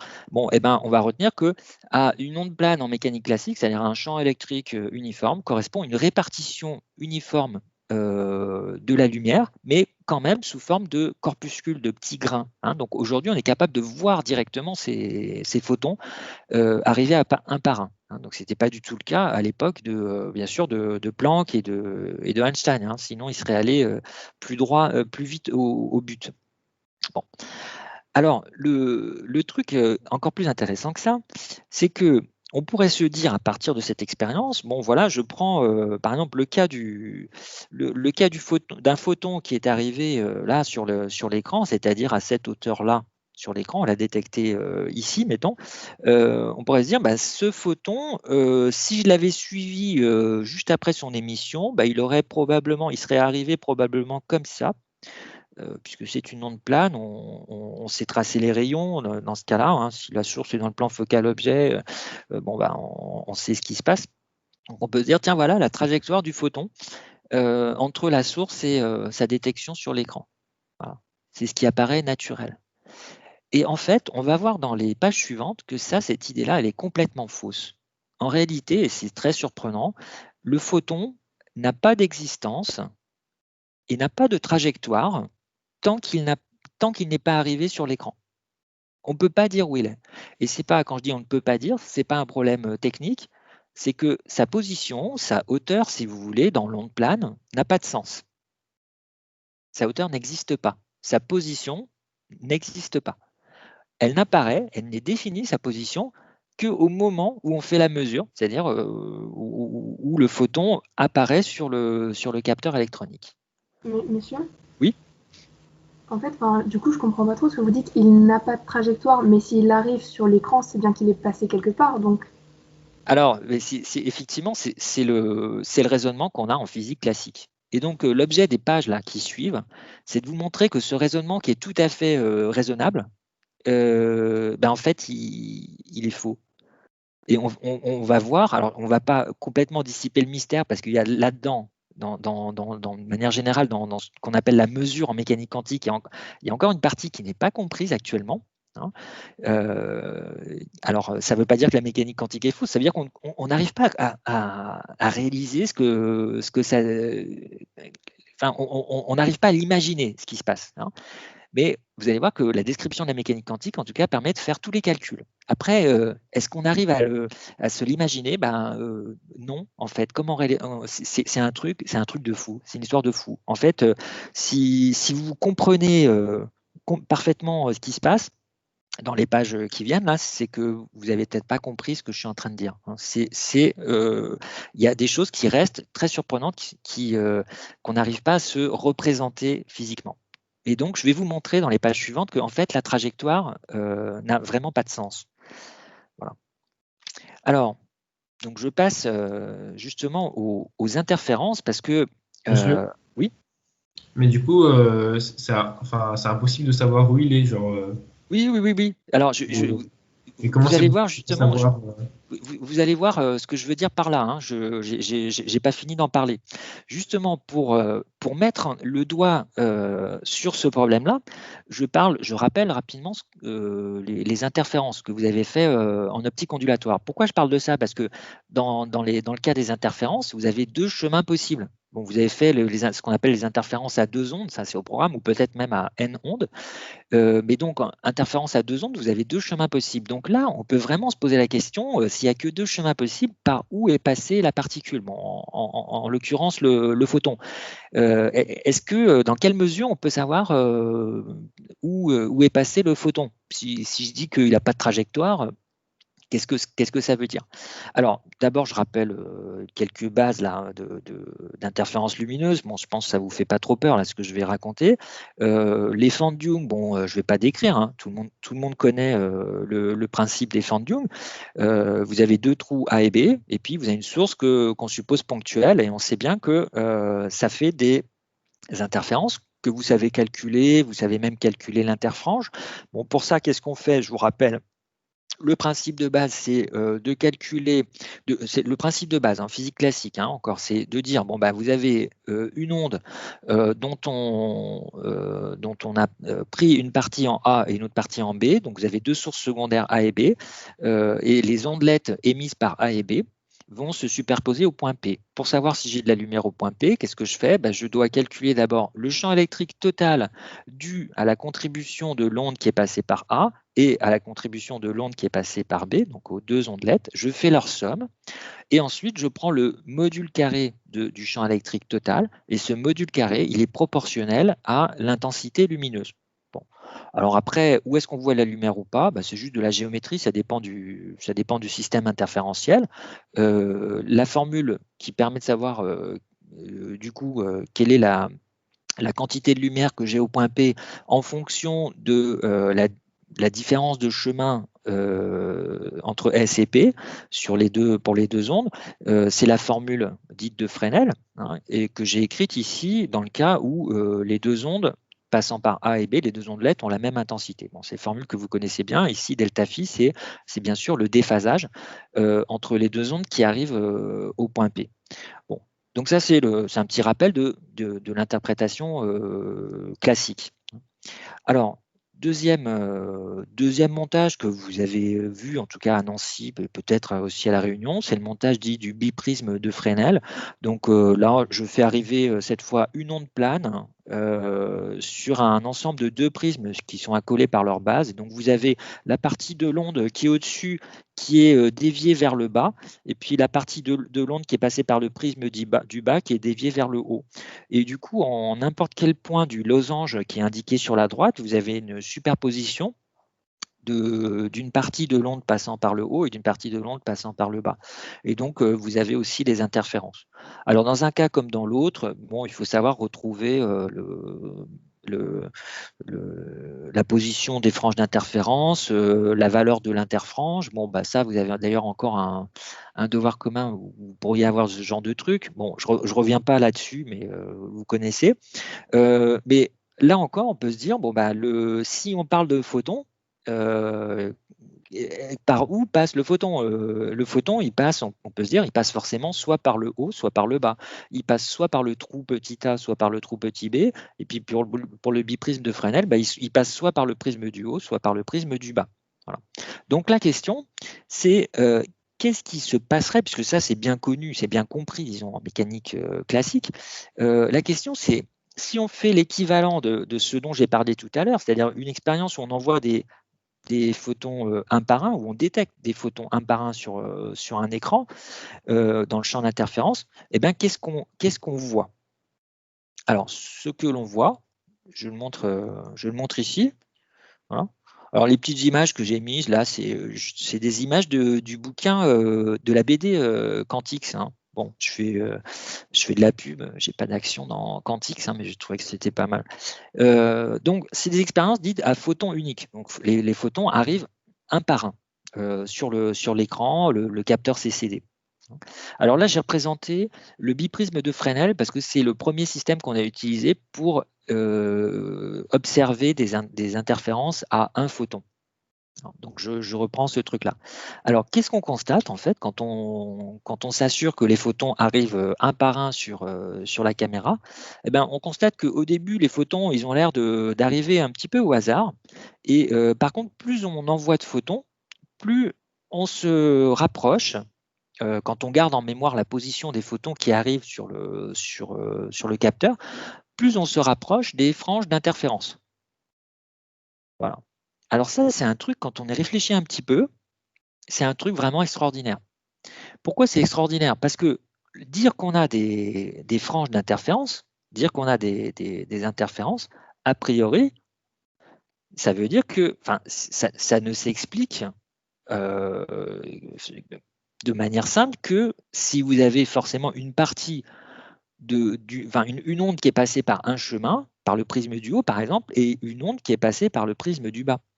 Mais pourtant, ce que je vous montre là comme sur les images, c'est des images dans lesquelles les photons sont arrivés un par un. Ça peut prendre 30 minutes, mettons, pour passer de l'image plus ou moins noire de gauche à l'image de droite. On a juste enregistré au fur et à mesure, on a gardé sur l'écran, sur le capteur CCD, ou gardé en mémoire, la position des photons qui arrivent. Vous voyez ce qu'il y a d'assez extraordinaire. On interprète a priori les interférences comme étant interférences, enfin les franges, on dit franges d'interférence d'ailleurs, hein. Donc on interprète ça comme un effet de superposition entre une partie de l'onde qui passe d'un côté et une partie de l'onde qui passe de l'autre, sauf que si les électrons arrivent un par un, et c'est bien ce qu'on voit sur le capteur CCD, eh ben, on ne comprend pas pourquoi un photon pourrait passer par deux parties en même temps, si vous voulez. Il faudrait que, pour qu'il y ait interférence, il faudrait qu'il y ait quelque chose qui passe par un chemin, puis quelque chose qui passe en même temps par l'autre chemin. D'accord ? Et pourtant, on voit les photons arriver un par un. Est-ce qu'il y a des questions là-dessus déjà ? Mais du coup, monsieur, Oui. Le déphasage, il est créé par quoi du coup? Ou ça fonctionne de manière différente? Alors, on va y venir. Hein. Disons que la description de la mécanique quantique avec la fonction d'onde permet de retrouver, quand on a un nombre suffisant de photons, permet de retrouver la description classique. C'est-à-dire qu'on va pouvoir réutiliser, alors on apprendra à calculer la fonction d'onde, hein, on va y aller doucement, on va apprendre à calculer la fonction d'onde et on verra qu'à partir de la fonction d'onde, cette fonction d'onde, elle va donner la probabilité pour qu'une particule apparaisse à un endroit donné sur l'écran. Et cette fonction d'onde, ça va être l'analogue pour les photons, mais aussi pour les électrons, pour toutes les autres particules, ça va être l'analogue du champ électrique dans l'expérience classique. Donc l'idée, ça sera que on va remplacer, en gros ici, hein, pour simplifier, on va remplacer le champ électrique par cette fameuse fonction d'onde qu'on apprendra à calculer. Et cette fonction d'onde, on va lui donner, je vais revenir, mais l'interprétation qu'on va lui donner, c'est que ça donne simplement la probabilité pour que lorsqu'on fait une mesure, c'est-à-dire lorsqu'on place son capteur CCD, la probabilité pour que l'électron ou le photon ou de manière générale la particule se manifeste à tel endroit sur l'écran. Donc voilà, si vous avez sur l'écran, si vous avez une valeur de la fonction d'onde qui va généraliser le champ électrique, si vous avez une valeur de la fonction d'onde qui est importante, et ben à cet endroit-là, vous avez une probabilité plus importante que se manifeste la particule en question. Bon, je reviendrai là-dessus après. Donc, monsieur, oui. Une question. Ce qu'on observe, les franges jaunes, Oui. c'est la position d'arrivée des photons sur l'écran? Oui, c'est ça. C'est-à-dire que là, Et- vous avez, je ne sais et du pas coup, moi, c'est des un bon millier même plusieurs milliers de photons qui sont arrivés et on les a enregistrés successivement, on les a gardés en mémoire, on a gardé leur position en mémoire et on représente ça sur l'écran. Mais du coup, vous trouvez ça bizarre parce que du coup, on observait des interférences, alors que normalement, pour observer des interférences, c'est deux rayons lumineux qui s'entrechoquent, enfin qui se superposent. qui se superposent. Ce qui est bizarre, c'est que les électrons, ils arrivent un par un. Et ça, on en est certain. Et on voit arriver les points là sur l'écran un par un. Vous trouvez ça sur Internet, je ne sais plus sur quel site, mais c'est un truc assez spectaculaire, assez connu. Vous voyez les points se former peu à peu. Donc les photons arrivent un par un, et pourtant, on a un phénomène d'interférence qu'on ne peut expliquer qu'avec une superposition de deux champs électriques en physique classique ou de deux parties de la fonction d'onde, c'est ce qu'on va dire après en mécanique quantique. Hein, donc il y a une sorte de contradiction qui n'est pas complètement résolue en mécanique quantique, hein, j'y reviendrai après, une sorte de contradiction entre l'aspect ondulatoire et l'aspect corpuscule. Et en fait, on se rend compte avec ces expériences que la réalité physique, la nature physique de ces particules, c'est ni entièrement une onde, ni entièrement une particule. Suivant l'expérience qu'on fait, suivant les capteurs qu'on place, eh ben, vous avez la partie ondulatoire ou la partie corpusculaire qui se manifeste. D'accord, merci. Donc, monsieur, oui. est-ce que les photons qui sont envoyés, ils sont pareils? Enfin, c'est les mêmes? Ils sont tous Les pareils, mêmes oui. photons? Oui, ce sont exactement les mêmes photons. Mais du coup, moi, il y a un autre truc qui me dérange, à part le fait, ce que Jules a dit, c'est que du coup, il y a finalement une certaine probabilité plus importante qu'il soit dans la position des interfranges, entre guillemets. Oui. Comment ça se fait que, normalement, enfin, comment dire, logiquement, ils devraient être tous éparpillés uniformément? Uniformément, oui. Voilà, et effectivement, c'est surprenant. Alors, on va voir après comment on explique ça en mécanique quantique, hein, mais vous allez voir que l'explication de mécanique quantique, elle mélange, pour certains aspects, elle mélange l'explication en termes d'onde et elle associe à cette onde des corpuscules. On va voir comment on traite ça mathématiquement, hein, mais je veux déjà vous montrer qu'il y a quelque chose de surprenant là-dedans, puisque les photons arrivent un par un. S'ils arrivent un par un, on ne comprend pas pourquoi il y aurait des interférences. Voilà, je ne vous donne pas là une explication tout de suite. Je vous montre qu'il y a un problème a priori, qu'il y a quelque chose de vraiment surprenant. Donc si vous avez déjà compris que c'est surprenant, c'est déjà pas mal. Alors, donc je vous disais, a priori, quand on met son capteur, on voit des particules individuelles, donc en l'occurrence des photons. Hein, donc on pourrait se dire, ok, puisqu'on a des photons, on a un modèle corpusculaire, mais dans ce cas-là, donc on ne devrait pas avoir des franges d'interférence reconstruites avec ces impacts successifs sur l'écran. Voilà. Et donc, comme je disais, comment est-ce qu'on pourrait expliquer le fait qu'un photon tout seul arrive à produire des interférences? Alors, pour en avoir le cœur net, il y a des expériences qui ont été faites alors c'est des expériences qui sont relativement récentes, hein. La mécanique quantique n'a pas attendu de la réalisation de ces expériences, disons. Alors au fait, il faudra m'arrêter quand c'est l'heure, parce que j'ai du mal à regarder l'heure en même temps, hein, vous me préviendrez. Donc, qu'est-ce qu'on a fait comme expérience pour en avoir le cœur net? Alors toujours dans le même système, au lieu de placer un capteur CCD là, au centre de la figure d'interférence, eh bien, on peut placer plus loin sur le trajet des ondes, hein. Vous savez bien, en physique classique, hein, sur le biprisme de Fresnel, vous avez une zone où les deux ondes convergent, elles se croisent, ça forme un losange, puis après, elles continuent, ces deux ondes planes, elles continuent leur chemin, elles continuent leur vie séparément. Si vous ne les avez pas arrêtées, ces ondes, ça continue. Alors, si on place des capteurs de photons, hein, comme les capteurs CCD, dans les directions dans lesquelles se propagent ces ondes, eh bien, on peut essayer de voir si on voit l'aspect, quel aspect de la lumière on voit. Eh bien, qu'est-ce qu'on constate? On constate que les photons, conformément au modèle, la lumière, conformément au modèle corpusculaire dont on a parlé, la lumière n'arrive que soit sur le capteur du haut, soit sur le capteur du bas. C'est-à-dire que ces détecteurs de photons qui arrivent à détecter les photons un par un, ils s'allument soit haut, soit en bas, mais jamais en même temps. C'est-à-dire que si vous aviez l'espoir de vous dire ouais, ok, en fait, il y a peut-être une partie de photons qui passe par le prisme du haut et une partie du photon qui passe par le prisme du bas, c'est-à-dire qu'on pourrait imaginer qu'il se coupe en deux en quelque sorte le photon avant de rentrer dans le biprisme.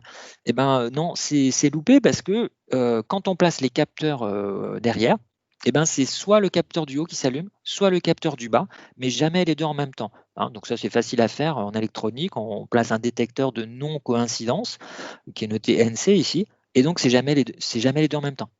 Donc c'est soit l'un, soit l'autre. Donc voilà, ça rend encore plus bizarre ce phénomène d'interférence. Alors, on peut faire mieux que ça. Alors, ce qu'on peut essayer de faire, il y a des physiciens qui se sont dit, pour interpréter ça, ok, en fait, ce qui se passe, c'est que quand vous avez de la lumière, disons, qui traverse le prisme, au moment où elle a traversé le prisme, c'est-à-dire de manière générale, oui. Pour revenir à ce que vous avez dit tout à l'heure, donc pour dire qu'il n'y a pas d'interférence avec, que c'est bizarre, c'est que du coup, pour eux, ça serait logique que les photons soient séparés en deux, c'est ça, mais c'est pas le cas. Voilà. On ne peut pas expliquer ça en disant que les photons se séparent en deux. Bon.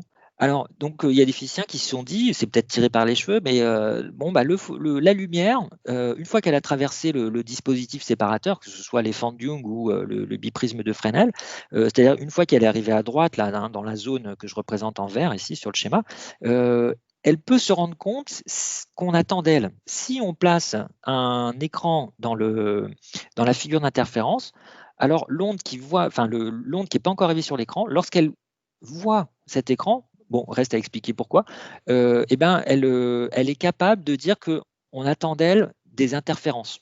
Par contre, si elle s'aperçoit qu'il n'y a pas d'écran, mais il n'y a que des capteurs individuels de photons dans les deux zones là à droite, eh bien, elle se rend compte qu'il faut adapter son comportement et devenir se comporter comme un corpuscule. Bon. Alors déjà, c'est tiré par les cheveux, mais il y a des expériences, je ne vais pas trop discuter en détail parce que vous ne connaissez pas trop l'appareil en question. On peut faire des interférences avec un interféromètre de Max Zehnder, qui n'est pas au programme, mais avec cet interféromètre, si vous voulez, ce qu'on peut faire, c'est placer un capteur soit dans dans la zone d'interférence, soit plus loin, après que l'onde a traversé le dispositif séparateur. Alors, en fait, ici, le dispositif séparateur, c'est une première lame qui va laisser passer 50% de la lumière tout droit et qui va réfléchir 50% de la lumière ensuite. Et on a un dispositif, le dispositif qui permet de placer ou pas, de faire interférer ou pas la lumière, c'est un dispositif qui est dans la boîte, là où il y a marqué choix retardé. Donc, qu'est-ce que ça veut dire ce choix retardé? Ça veut dire qu'on attend que les photons ou l'onde lumineuse, si on veut, ait traversé le dispositif séparateur. Et à ce moment-là, il y a un ordinateur qui va, de manière aléatoire, décider de voir une figure d'interférence ou de voir des photons individuels. C'est-à-dire que le photon ou la lumière ne sait pas, quand elle a traversé le dispositif séparateur, elle ne sait toujours pas ce qu'on attend d'elle. Voilà. Et on s'aperçoit que voilà, même avec ça, ça ne change rien. C'est-à-dire que même quand la lumière a traversé le dispositif, eh bien, elle va, si vous placez un écran, vous allez voir les interférences. Si vous placez simplement les capteurs de photons plus loin, elle va se comporter de manière corpusculaire. Donc tout se passe comme si elle pouvait adapter son comportement lors de la traversée par exemple, du biprisme. Tout se passe comme si la lumière pouvait adapter à l'avance son comportement en fonction de quelque chose qu'elle ne sait pas encore. Est-ce qu'on va mesurer, est-ce qu'on va regarder son aspect corpusculaire, ou est-ce qu'on va regarder son aspect ondulatoire? Elle ne le sait pas quand elle traverse le dispositif, et pourtant elle se comporte bien de la façon prévue. C'est-à-dire que quand on place le capteur CCD dans la zone champ d'interférence, ça fait des interférences. Quand on ne place pas ce capteur, mais qu'on met juste des capteurs de photons plus loin dans la direction des ondes blades, on a l'aspect corpusculaire. Voilà. Donc c'est vraiment un truc de fou. Donc la question, c'est comment est-ce qu'on explique ça en mécanique quantique? Alors là, la page qui suit, c'est un petit extrait de la BD que j'ai mis. Je vous laisserai lire, hein. Mais c'est vraiment bien fait, ça complète ce que je suis en train de raconter.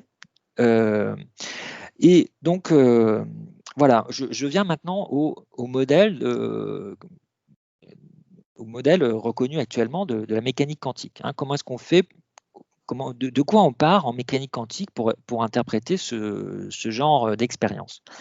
Alors, ce qu'on va reprendre comme ingrédient, c'est ce qui marche bien dans l'explication ondulatoire. C'est-à-dire que, au moins quand il y a un nombre suffisant de photons, vous vous rappelez de la mécanique ondulatoire, donc il faut calculer le champ électrique total au point en question. Hein. Donc par exemple, si vous avez... Voilà, si je me place là dans la frange centrale, là le champ électrique il est important. Il faut garder cet aspect-là parce que ça marche bien quand même, au moins pour un nombre de photons important. Plus le champ électrique est important, plus la probabilité qu'un photon apparaisse dans cette zone est importante. Hein, voilà l'idée de base. Et plus vous allez vers des zones sombres, plus cette probabilité d'apparition, de manifestation des photons est faible. C'est ce qu'on voit là sur cette partie de l'image. Alors, qu'est-ce qu'on dit en mécanique quantique? Donc, pour l'instant, on prend ça comme des axiomes.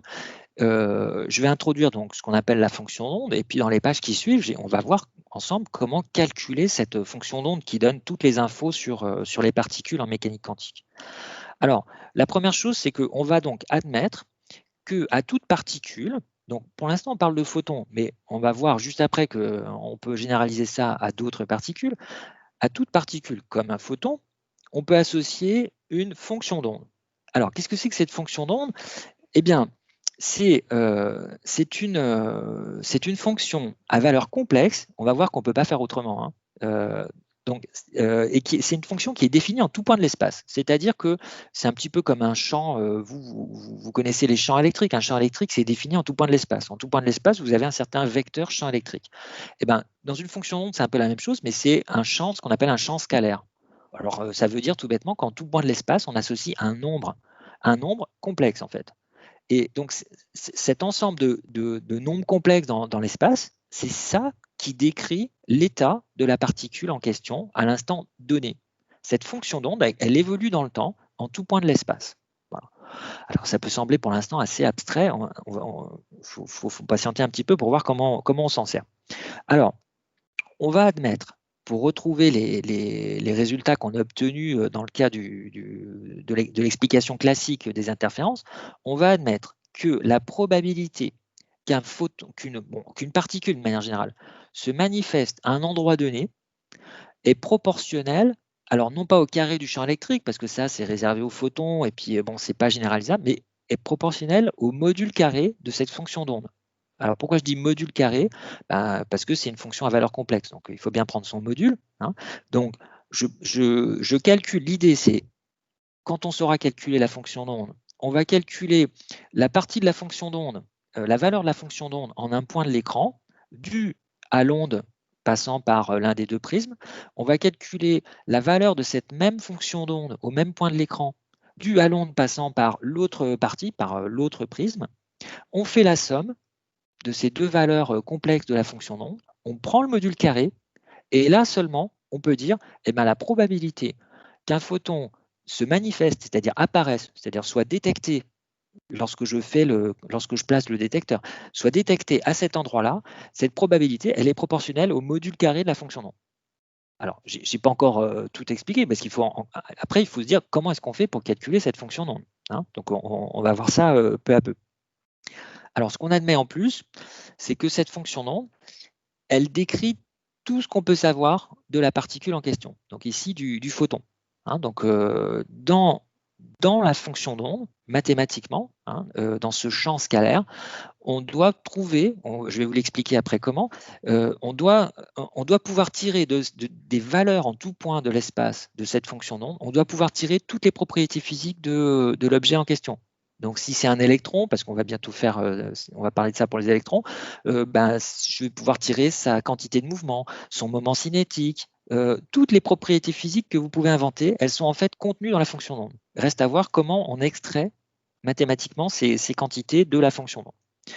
Voilà.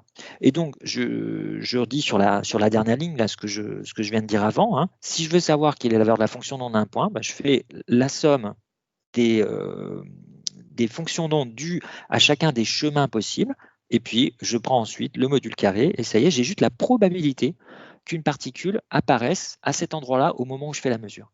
Alors, c'est qu'une probabilité. Alors, on peut se dire, oui, mais bon, c'est une probabilité parce qu'on n'a pas toutes les infos, peut-être. Peut-être qu'un jour, on pourra avoir une certitude sur l'endroit où va apparaître le photon. Eh bien, on peut démontrer que non. On peut démontrer que ce n'est pas un problème technique. On ne peut pas avoir plus d'infos que cette probabilité. Au moment où on fait une mesure, il y a un phénomène qui est essentiellement probabiliste, indéterminé. Et ça, c'est caractéristique de la mécanique quantique. Alors, peu après... oui, excusez-moi, j'ai une question. Quand vous dites que c'est proportionnel au module carré, mais après vous avez dit que la probabilité c'était le module carré même. Il n'y a pas de coefficient En fait, je vais le détailler après. On va dire que la probabilité est proportionnelle au module carré. Si vous voulez, je vous montre la formule correspondante. Je vous le montre rapidement. Et puis, je le rediscuterai après. En fait, c'est un petit peu comme en maths, quand vous faites des probabilités avec des variables continues. En fait, voilà la bonne formule. C'est la probabilité que la particule se manifeste dans un petit volume que je note D3R. Elle est proportionnelle au module carré de la fonction d'onde à cet endroit-là. Voilà la formule exacte. Vous voyez? Bon, ouais. on reviendra là-dessus. Hein. Mais donc, cette fonction d'onde, là, c'est ce qui est représenté. La valeur le module carré de cette fonction d'onde, c'est ce qui correspond à ce que vous avez en atomistique. Hein. C'est ce qu'on appelle les orbitales atomiques. Voilà. Donc, si vous imaginez un petit volume, mettons, je ne sais pas moi, un nanomètre cube, un tout petit volume qui entoure le point caractérisé par le vecteur position R, la probabilité que la particule se manifeste ou apparaisse à cet endroit-là, caractérisé par ce vecteur position R, elle est proportionnelle au module carré de la fonction. Bon, on va le faire en détail. Hein. Je vais prendre le temps bien sûr, de vous expliquer dans des cas simples, d'abord, comment on se sert de ça. Hein. Mais je voulais déjà vous donner le sens physique de ce module carré. Voilà. Monsieur ? Oui ? Je n'ai pas trop compris comment la mécanique quantique expliquait les interférences à un photon. Alors, ça on va le faire aussi après. Hein. Mais si vous voulez quand même un petit détail là-dessus, l'idée de base, c'est ce que j'ai écrit là. C'est-à-dire que quand on saura calculer la fonction d'onde, on va calculer, hein, je vous ai dit, la fonction d'onde, c'est un champ scalaire à valeur complexe, c'est-à-dire que c'est défini en tout point de l'espace. Alors, il faudrait arriver à calculer la valeur de la fonction d'onde en un point sur l'écran. Voilà, je fais une petite croix, ben, on ne voit rien, mais bon, voilà. J'ai fait un point rouge. Hein, donc, imaginez là, au point rouge que j'ai représenté, si on arrive à calculer la valeur de la fonction d'onde en ce point-là, eh bien, il suffit de prendre le module carré de cette valeur-là. Mettons, si cette position-là correspond à un axe, à une coordonnée x sur l'écran, si j'arrive à calculer la valeur de la fonction d'onde à cette abscisse x, il suffira que je mette ça au carré, je prends le module carré de cette valeur-là, et ça me donnera la probabilité qu'un photon apparaisse ou se manifeste sur le capteur à cet endroit-là. Hein, voilà le principe d'utilisation de la fonction d'onde, avant qu'on apprenne à la calculer. Alors, ce que j'ai écrit en dessous, c'est que si vous avez deux chemins possibles, c'est-à-dire par exemple si la lumière passe soit par le prisme du haut, soit par le prisme du bas, ou soit par la fente du haut, soit par la fente du bas, eh bien, comment calculer la fonction d'onde? Le principe général, encore une fois, avant que j'explique en détail comment on calcule psi, hein, ça se dit psi au fait, hein, cette lettre-là un peu bizarre, ça se dit psi. Voilà, psi, PSI. En grec, évidemment. Donc, comment est-ce qu'on calcule la valeur de la fonction d'onde au point d'abscisse x que j'ai représenté sur l'écran? Eh bien, il faut d'abord calculer la valeur qu'aurait cette fonction d'onde si l'onde était passée par le chemin du haut, par le prisme du haut. Il faut calculer la valeur qu'aurait cette fonction d'onde, toujours au même point, si l'onde était passée par le prisme du bas. Et il faut faire la somme des deux, comme on fait en optique ondulatoire, comme on fait le calcul du champ électrique total au niveau du point d'abscisse X en question. Hein. Et donc, en optique ondulatoire, qu'est-ce qu'on fait à la fin? On prend le module carré du champ électrique ou sa valeur moyenne, et puis on dit que c'est ça l'intensité lumineuse. Bon, et ben voilà, le début d'interprétation mécanique quantique, c'est on fait l'équivalent, mais en utilisant au lieu du terme champ électrique, on introduit cette fonction d'onde qu'on apprendra à calculer, et pour avoir l'intensité lumineuse, ça correspond, c'est proportionnel à la probabilité d'apparition de la particule en question. D'accord. Ici, du coup, en gros, ce qu'on voit à l'écran, du coup, c'est en quelque sorte une visualisation de la probabilité très forte que le photon soit à cette position. Exactement. Là, ce qu'on voit à l'écran, ça dit que les photons ont une probabilité très importante d'être sur la frange centrale, là, au milieu du capteur. D'accord, mais est-ce qu'on peut pas dire qu'elle est carrément, genre, je sais pas, de 1, comme on voit à l'écran Non, parce que vous avez là des photons qui ne sont pas uniquement sur la frange centrale. Vous avez aussi des photons qui arrivent un petit peu à côté. Il y a différentes franges. Là, on voit très nettement 3 franges, on en devine quelques autres. Hein, donc, les photons n'ont pas une probabilité de 1 d'arriver sur la frange centrale. Mais par exemple, les photons qui sont sur la frange centrale, ouais, d'accord. On aurait par exemple une probabilité de, je sais pas, de 0,9 d'être au centre et moindre sur les autres. Voilà, c'est ça, exactement. La probabilité dépend de X, là, dépend de la position sur l'écran, de manière continue. Alors, je regarde l'heure, excusez-moi, ça termine à quelle heure? C'est 11h15 ou pas la fin, là, normalement? Je n'ai pas regardé. Ah non, parce qu'on a des cours de 2 heures, c'est bon, donc c'est 11h45. Ok, 45. je peux y aller. Ouais, ok. D'accord. Donc vous m'arrêterez parce que je regarde pas tout le temps l'heure, hein, donc voilà, vous me direz. Ok. Est-ce qu'il y a une autre question là-dessus? Non? Bon, de toute façon, on va pas arrêter de revenir là-dessus, hein, pour être de plus en plus quantitatif. Donc voilà. Hypothèse de De Broglie. Donc oui, voilà, au passage, ça se dit De Broglie. De Broglie. Je sais plus s'il était, je crois qu'il était belge. Je suis pas sûr, je crois que c'est. Bon, en tout cas, ça se dit De Broglie. Donc, en 1923, De Broglie fait une hypothèse qui peut vous sembler assez farfelue. Il imagine que ce qu'on a raconté sur les photons, là, jusque-là, ce qu'on avait compris, disons, sur les photons, eh ben, c'est généralisable à d'autres particules. Alors, j'arrive plus à faire bouger mon écran. Excusez-moi, je regarde ce qui se passe. Ok, donc je reviens sur De Broglie. De Broglie se dit en 1923 que cette dualité onde-corpuscule, comme on dit aujourd'hui, c'est-à-dire le fait que la lumière puisse avoir en même temps des aspects ondulatoires et corpusculaires, eh ben, ça se retrouve aussi sur ce qu'on a l'habitude d'appeler des particules. La lumière, bon, on avait commencé historiquement avec son aspect ondulatoire, ça marchait très bien avec les équations de Maxwell. Vous avez vu qu'en optique ondulatoire, on arrive à interpréter les interférences, donc il n'y a aucun problème. Et donc, c'est ensuite qu'est arrivé l'aspect corpusculaire. Alors, De Broglie fait l'inverse pour les particules comme, mettons, les électrons ou les neutrons, les protons, les noyaux, les atomes. Il se dit, est-ce que ces particules-là, à l'inverse, n'auraient pas un aspect ondulatoire? Alors, je vais revenir après sur cette idée. Pourquoi il a eu cette idée farfelue, hein? Parce qu'à l'époque, il n'y avait aucune expérience qui avait l'air de dire ça, hein. Alors, non seulement il s'est dit ça, mais il s'est dit, bon, si la lumière se comporte un petit peu comme la matière, eh ben, si ça se trouve, hein, pourquoi pas, si j'arrive un jour à faire une expérience dans laquelle se manifeste un aspect ondulatoire des particules, c'est-à-dire si j'arrive par exemple à faire des expériences avec des électrons, dans laquelle une expérience avec des électrons dans laquelle je vois des interférences d'électrons, hein, peut-être que ça vous semble bizarre, il a eu cette idée-là.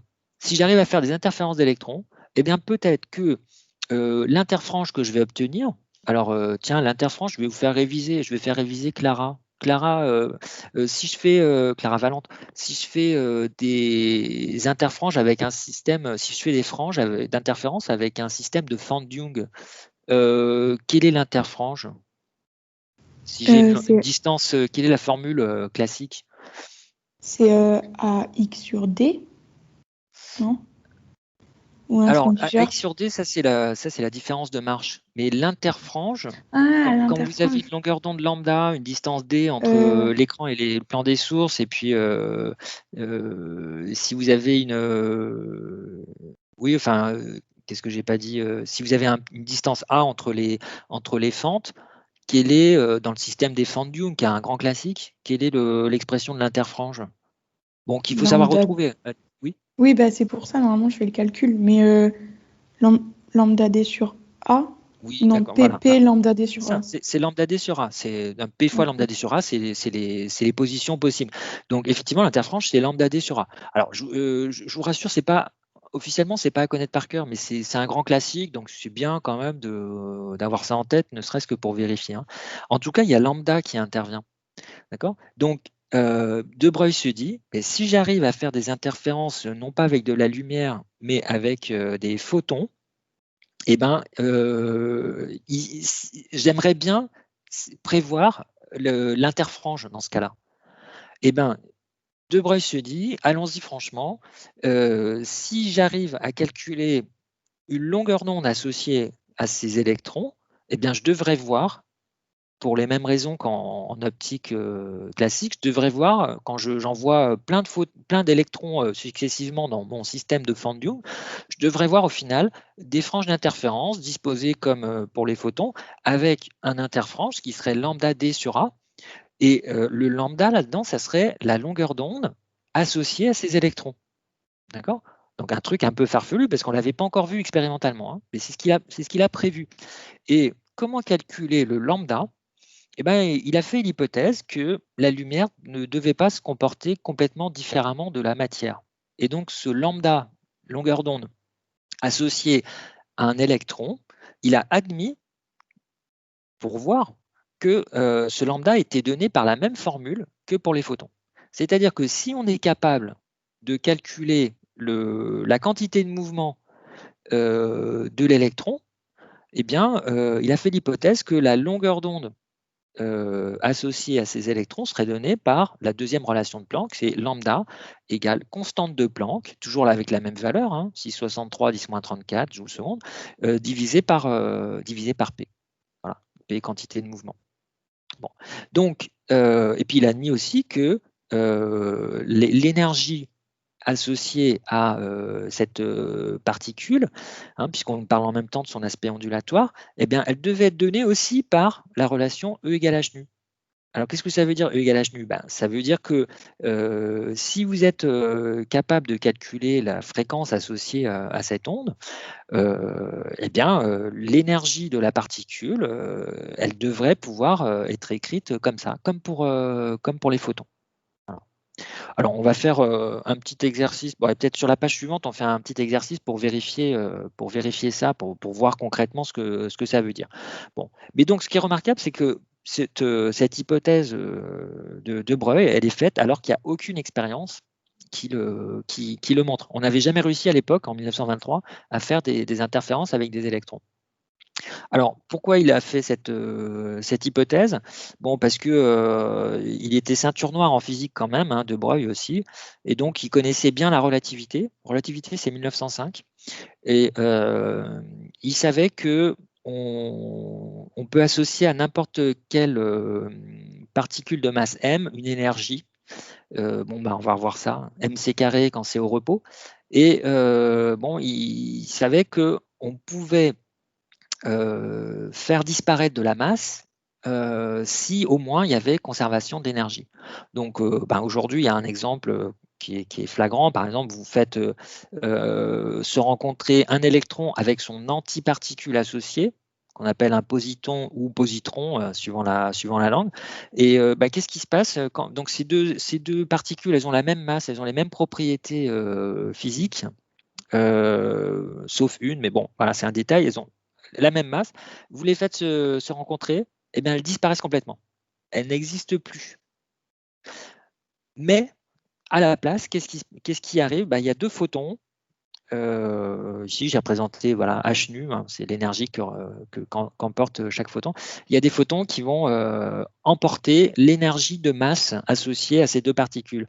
Donc, je vous disais, l'énergie de masse au repos, en tout cas, c'est mc carré. Ils ont la même masse, donc vous avez chaque électron ou positron chacune de ces particules est associée à une masse mc carré, et on a conservation de l'énergie, c'est-à-dire que l'énergie emportée par chacun des photons, c'est bien h nu égale mc carré. Ça, on le vérifie aujourd'hui. Alors, De Broglie, il avait d'autres arguments théoriques, mais enfin, il connaissait la relativité, et donc il s'est dit qu'il n'y avait pas de différence fondamentale en fait entre la lumière et la matière. Il y a beaucoup de points communs, et il n'y a pas de raison que la lumière se comporte fondamentalement différemment de la matière. Ça, c'est une première justification. Et puis, De Broglie, il connaissait aussi ce qu'on appelle la mécanique analytique, alors qui n'est pas au programme, donc je vais très vite là-dessus. En fait, ces deux trucs qui sont plus au programme. En fait, toute l'optique géométrique et même une bonne partie de l'optique ondulatoire, on peut la retrouver à partir de ce qu'on appelle le principe de Fermat, qui dit que quand le long d'un rayon lumineux entre deux points, si on fait l'intégrale de n, indice de réfraction, fois ds, c'est le déplacement, c'est l'abscisse curviligne le long de ce rayon, cette intégrale, elle est extrémum, c'est-à-dire maximum au minimum entre les deux points le long du rayon réel. Bon, voilà. Alors ça, c'est une façon de formuler l'optique géométrique de manière un peu abstraite. Et il se trouve, et ça, De Broglie, il le savait, que la mécanique, on peut aussi la formuler de la même façon, avec cette notion d'extrémum, entre deux instants T1 et T2. Il suffit de faire ce qu'on appelle l'intégrale du Lagrangien. Alors je détaille pas. Voilà, c'est la formule qui est dedans. Dans l'intégrale, ce qu'on intègre, c'est ce qu'on appelle le Lagrangien. Si on l'intègre entre les instants T1 et T2, on peut montrer que le chemin réel suivi par la particule, il correspond à un extrémum de cette intégrale qu'on appelle l'action. Voilà. Donc, avec ça, c'est de la physique, c'est de la mécanique théorique, mécanique classique mais théorique. On peut retrouver toutes les équations du mouvement à partir de ce principe-là. En tout cas, donc De Broglie qui connaissait ça, il avait vu qu'il y avait un lien entre optique et mécanique, et il savait que dans la limite des longueurs d'onde, des petites longueurs d'onde, dans la limite des grandes longueurs d'onde, c'est-à-dire lorsque la longueur d'onde n'est pas négligeable devant la taille du système ou des obstacles, l'optique géométrique n'était plus valable et on devait passer à de l'optique ondulatoire. Et donc, il s'est dit, puisque la lumière et la matière se comportent un petit peu de la même façon du point de vue des équations là, analytiques, eh bien, il a essayé de rechercher l'équivalent pour la matière de l'optique ondulatoire. C'est ce qu'on a appelé la mécanique ondulatoire. Ça a duré quelques années. Hein, la mécanique quantique, ça s'appelait d'abord la mécanique ondulatoire. Bon, voilà. Alors, concrètement, cette hypothèse farfelue, elle a été vérifiée expérimentalement avec les expériences suivantes. Donc 1927, hein, c'est quelques années après cette hypothèse de De Broglie, il y a des physiciens, dont un certain Davison, qui envoient des électrons sur un cristal. Et qu'est-ce qui se passe quand on fait ça? Ces électrons, ils sont diffractés par chacun des atomes du cristal, c'est-à-dire que l'onde associée à ces électrons, elle est éparpillée dans toutes les directions. Vous avez vu la diffraction par une fente. Bon, la diffraction, ça consiste à éparpiller l'onde incidente dans plus ou moins dans toutes les directions de l'autre côté de l'obstacle. Bon, ça se passe aussi avec des atomes. Les atomes, c'est des petits obstacles. Ils vont éparpiller l'onde électronique. Et bon, ils vont en envoyer, mettons, une partie, vous voyez, cet atome-là, l'atome du dessus, il envoie une partie de l'onde comme ça, l'atome du dessous, une partie comme ça. Et donc, dans certaines directions, les ondes émergentes vont interférer constructivement. Donc, on peut calculer, si on arrivait avec la relation de De Broglie, si on arrive à connaître la longueur d'onde associée à des électrons ayant une certaine énergie, donc c'est ce que je note lambda dB, longueur d'onde de De Broglie.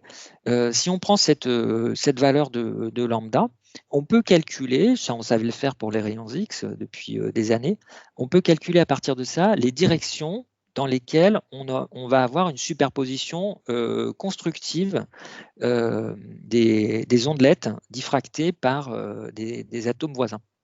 Voilà. Eh bien, il se trouve que, alors je vous épargne le calcul qui n'est pas au programme, il se trouve que ça marchait très très bien. C'est-à-dire qu'en utilisant la relation de De Broglie, donc la longueur d'onde de lambda dB, et en utilisant les paramètres du cristal, donc ici par exemple la distance entre deux atomes voisins, on arrivait à prévoir parfaitement les directions dans lesquelles étaient diffractées ces ondes électroniques. Donc là, cette expérience dite de Davison avec les électrons, elle a permis pour la première fois de vérifier quantitativement cette relation de De Broglie. D'accord? Est-ce qu'il y a une question là-dessus? Et juste après, on peut faire un exo de calcul de longueur d'onde de De Broglie. Mais dites-moi si vous avez une question là-dessus. Monsieur? Oui. C'est quoi le lien entre l'angle de diffraction, du coup, enfin, comment on fait le lien entre l'angle de diffraction et la relation de De Broglie, du coup? Parce que là, on a lambda, mais ensuite, on a juste un angle. Mais oui, alors en fait, c'est un calcul qui est un petit peu long, donc je ne vais pas le faire moi, mais si vous voulez, le principe, c'est que chaque atome envoie, diffracte l'onde incidente. On peut considérer que le faisceau d'électrons qui arrive, ça correspond à une onde plane. Et imaginez que c'est de la lumière, par exemple. Hein. Imaginez que c'est de la lumière pour l'instant. Donc, vous envoyez une onde plane sur un cristal, et chacun des petits points qui sont sur ce schéma représente un atome. Chacun de ces atomes va diffracter l'onde plane incidente dans toutes les directions. Donc, vous allez avoir dans certaines directions, vous allez avoir une superposition constructive des ondelettes réémises par tous les atomes du cristal, et seulement dans certaines directions. Alors, je ne sais pas si vous avez fait, moi d'ailleurs, je ne sais même pas si j'ai eu le temps de faire le cas du réseau de diffraction. Est-ce que vous l'avez fait peut-être à la réunion? Je ne sais pas si c'est qui m'a posé la question. Voilà, oui, vous êtes de la réunion. Donc, est-ce que vous avez fait le réseau de diffraction, par exemple, à la réunion? Non. Non, vous n'avez pas fait? J'ai pas de souvenir. Mais, ok. Mais bon, c'est pas grave, mais parce que je ne vais pas vous demander de faire des calculs comme ça. Hein, mais, on l'a pas fait, c'est sûr. Hein. Ok. Donc, moi, des fois, je le fais, des fois, j'ai pas le temps. Là, j'ai pas eu le temps. Mais bon, c'est un truc qu'on connaît bien en physique classique. Hein, si on envoie une onde, si on diffracte une onde par un ensemble de points régulièrement espacés dans l'espace, on peut assez facilement calculer les directions dans lesquelles les ondelettes réémises vont se superposer constructivement. Voilà. Donc, je ne vais pas détailler ça parce que c'est un petit peu plus compliqué déjà que le cas du réseau plan qu'on fait parfois en deuxième année. Mais bon, voilà, admettez que on savait faire le calcul, et il se trouve que ce calcul, il marche très bien en utilisant cette relation de De Broglie pour calculer la longueur d'onde associée. Voilà. Donc, ça a été une première vérification de cette formule de De Broglie. Alors, pour que ça reste pas trop, pour que cette longueur d'onde de De Broglie ne vous apparaisse pas trop abstraite, je vous propose de faire un petit exo du polycopier. Donc, j'ai mis ça sur la deuxième page. Ou alors, attendez, il y a déjà le premier exo qui s'appelle Foulet-Rennes. Tenez, voilà, regardez l'exercice qui s'appelle sur le polycopier d'exercice de cours en mécanique quantique. Regardez le deuxième exercice, il s'appelle Foulet-Rennes. Il est très rapide. Et puis dans 30 secondes, je demande à quelqu'un ce qu'il en pense. Puis après, on fera un petit bout avec les électrons, c'est la page d'après. C'est quelle page, monsieur, l'exercice que vous voulez qu'on fasse? Alors, le Foulet-Rennes, c'est la première page. J'espère que j'ai la bonne version de mon polycopier. Sur la première page, juste après l'exercice laser, c'est le numéro 2. Il y a un exercice Foulet-Rennes. C'est pas ce que vous avez, vous? Merci, c'est bon, je l'ai vu, j'ai trouvé. Donc, je vous laisse faire le calcul, puis je demande à quelqu'un ensuite. Monsieur? Oui? Du coup, demain, on aura, quand on récupérera les feuilles, ce sera le cours plus les feuilles de TD, du coup. C'est ça, je vous donnerai le polycopier là, de ce que je vous présente à l'écran, plus les feuilles d'exercice de cours en mécanique quantique. Donc, vous n'avez pas besoin d'imprimer ça. Ok, merci. Ok. Allez, je vais demander, mettons, à Clémence, est-ce que vous avez calculé la longueur d'onde associée donc, à ces molécules? J'ai pas fait l'application numérique, mais on calcule P égale M fois V. Ok, donc, on calcule la masse. Voilà, l'idée c'est d'écrire lambda égale, alors c'est quoi la formule, rappelez-moi? H sur P. Voilà, c'est H sur P, et donc il faut calculer P. Et donc pour une particule comme une molécule de Foulet-Rennes, la quantité de mouvement, c'est quoi la formule de la quantité de mouvement? La masse fois la vitesse. Voilà, c'est la masse fois la vitesse. Bon. Et donc la masse, comment est-ce qu'on fait pour l'avoir en fait? C'est la masse molaire fois la quantité de matière. Alors moi je parle de la masse de une molécule de Foulet-Rennes. Alors le Foulet-Rennes, tiens, j'en ai pas parlé, mais c'est ce que vous avez sur l'image, la même image en bas à droite. Hop, alors où est ma souris? Voilà. Voilà, c'est la molécule C60, c'est une molécule créée relativement récemment, hein, en forme de ballon de foot. Bon, mais moi ce qui m'intéresse, c'est la masse d'une molécule. Quand j'ai la masse molaire, comment je fais pour avoir la masse d'une molécule? On divise par la constante d'Avogadro. Voilà, c'est ça, hein, c'est la chimie de base divisée par le nombre d'Avogadro. Voilà. Donc bon, je vais. Qu'est-ce qui manque? Est-ce que j'ai donné la vitesse? Oui, j'ai donné la vitesse de ces molécules.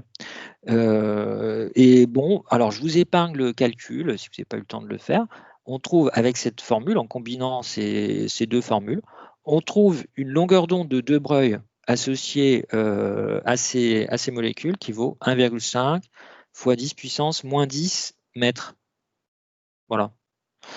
Alors, vous remarquez que moi, je dis dans le sujet, je dis le diamètre de la molécule, c'est 0,7 nanomètres. Le diamètre, je vais le noter phi si vous voulez. Le nanomètre, Clémence, c'est combien un nanomètre? 10 puissance moins 9 mètres. Voilà, donc en fait, ça 0,7 nanomètres, c'est 7 fois 10 puissance moins 10 mètres. D'accord? Alors, pourquoi je mets ça? Parce que il ne faut pas confondre deux choses. Il y a d'une part la longueur d'onde associée à une particule, et cette longueur d'onde, vous voyez qu'elle dépend, par exemple, de la vitesse de la particule. Hein. Donc, ce n'est pas une caractéristique, en fait, uniquement de la particule en général, de la molécule de C60, par exemple. Ça dépend de son état physique au moment où vous faites l'expérience. Par exemple, si elle va vite, vous voyez que si V grandit, P grandit, et donc lambda de Broglie diminue. Hein. Donc cette longueur d'onde de De Broglie, elle dépend en fait, par exemple, de la vitesse des molécules. Donc si c'est dans un gaz, elle dépend de la température du gaz. Parce que plus la température du gaz est grande, plus les molécules s'agitent vite dans le gaz. Donc il ne faut pas confondre cette longueur d'onde avec la taille caractéristique de la molécule en question. Ça peut être plus petit, ça peut être plus grand, voilà, ça dépend. Alors, donc, pourquoi je vous demande ça, là, je vous dis ça sur le full RN, parce qu'en fait, on a fait des expériences d'interférence et de diffraction. Aujourd'hui, on sait les faire non seulement avec du full RN, mais on sait les faire aussi avec des neutrons, pardon, on a dit des électrons, avec des neutrons. On sait la faire aussi avec des atomes. Donc rapidement, je commente les résultats, là, enfin les expériences là, que je présente sur le sujet. J'ai parlé de la diffraction des électrons par un cristal. On a aussi fait l'équivalent d'électrons qui traversent un système de fente Young avec des électrons.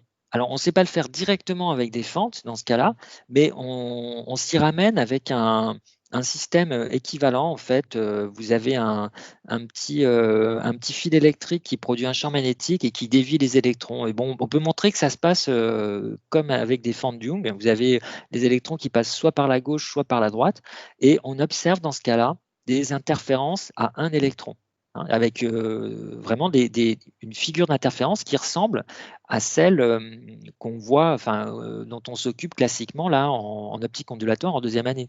C'est vraiment la figure d'interférence typique des fentes Young, quoi. Voilà. Et ben, on sait le faire, donc en tout cas depuis 1989, avec des électrons. En 1988, on a su faire l'équivalent avec des neutrons, et en employant vraiment des fentes. Alors, c'est des toutes petites dimensions, hein. Si vous faites un zoom, vous voyez que c'est des fentes avec un espace de l'ordre du micromètre. Donc, c'est des choses qui sont assez difficiles à réaliser, mais n'empêche qu'on a réussi à le faire. Et donc, en mesurant la vitesse des neutrons qu'on envoie sur ce système de bifentes, on arrive à faire en fait l'équivalent des ondes planes, mais associées à des neutrons. Et en mesurant leur vitesse, on est capable de calculer leur quantité de mouvement. Donc, on est capable de calculer la longueur d'onde associée à ces neutrons.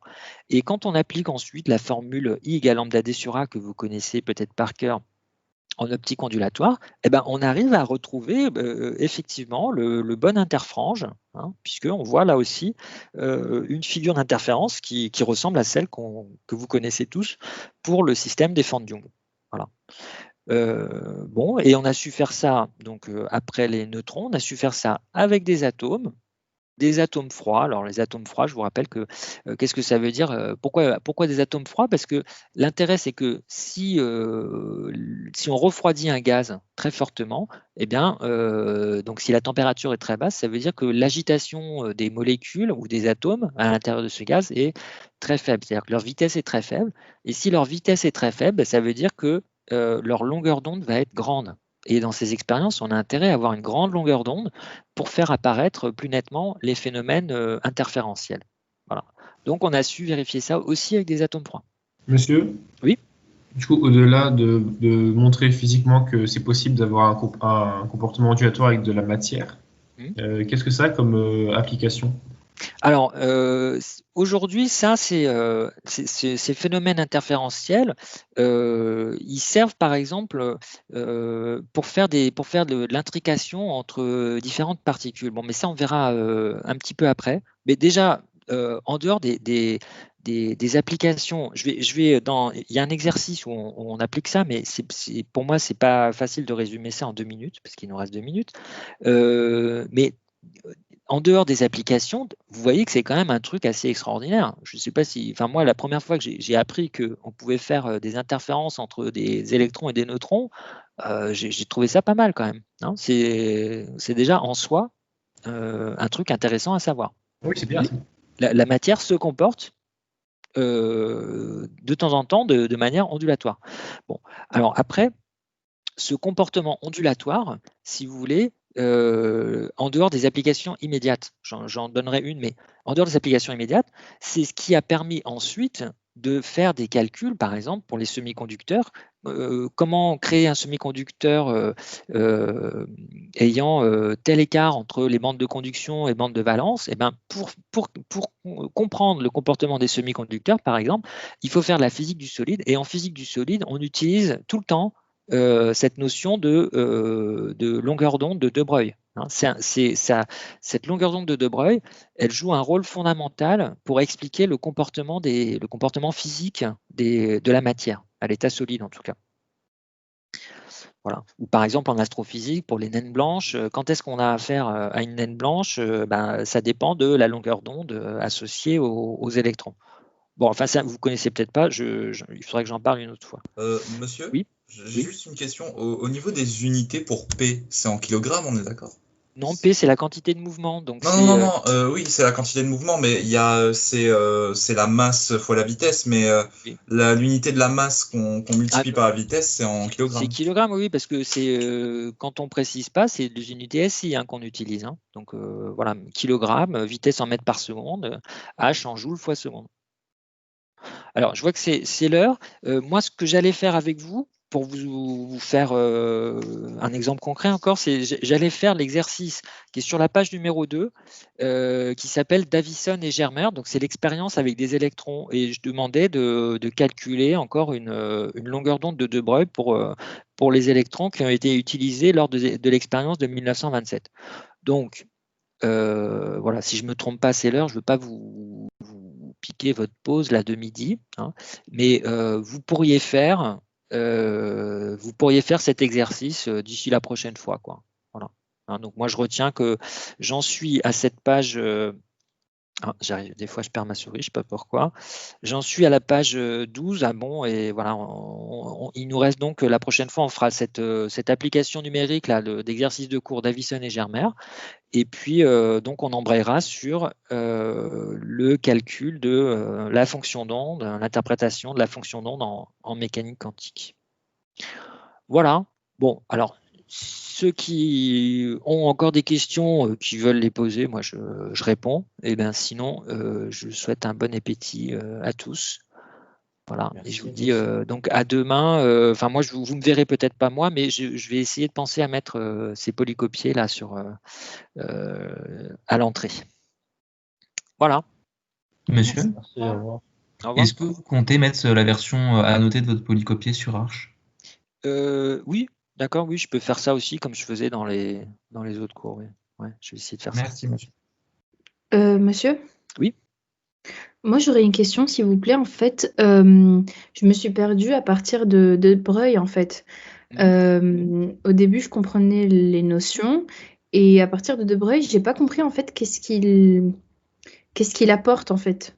En fait, De Broglie, il a permis de comprendre les expériences qu'on a faites quelques années après, avec des électrons, par exemple, ou avec des neutrons. Vous voyez, par exemple, si je reprends l'expérience avec les neutrons, là, celle dont j'ai parlé un petit peu, si vous êtes capable, ce que nous dit la relation de De Broglie, c'est que ce qu'on appelle d'habitude des particules, les neutrons, on a toujours cru que c'était des particules avant, eh bien, dans certaines expériences, De Broglie a prévu qu'on allait pouvoir faire des interférences avec ces particules, c'est-à-dire on allait pouvoir mettre en évidence l'aspect ondulatoire de ces particules, et il a prévu, il nous a indiqué comment on allait pouvoir trouver l'interfrange qu'on observerait. Si on fait des interférences, ça veut dire qu'on observe des franges, et donc on peut mesurer l'interfrange, c'est-à-dire la distance entre deux franges successives.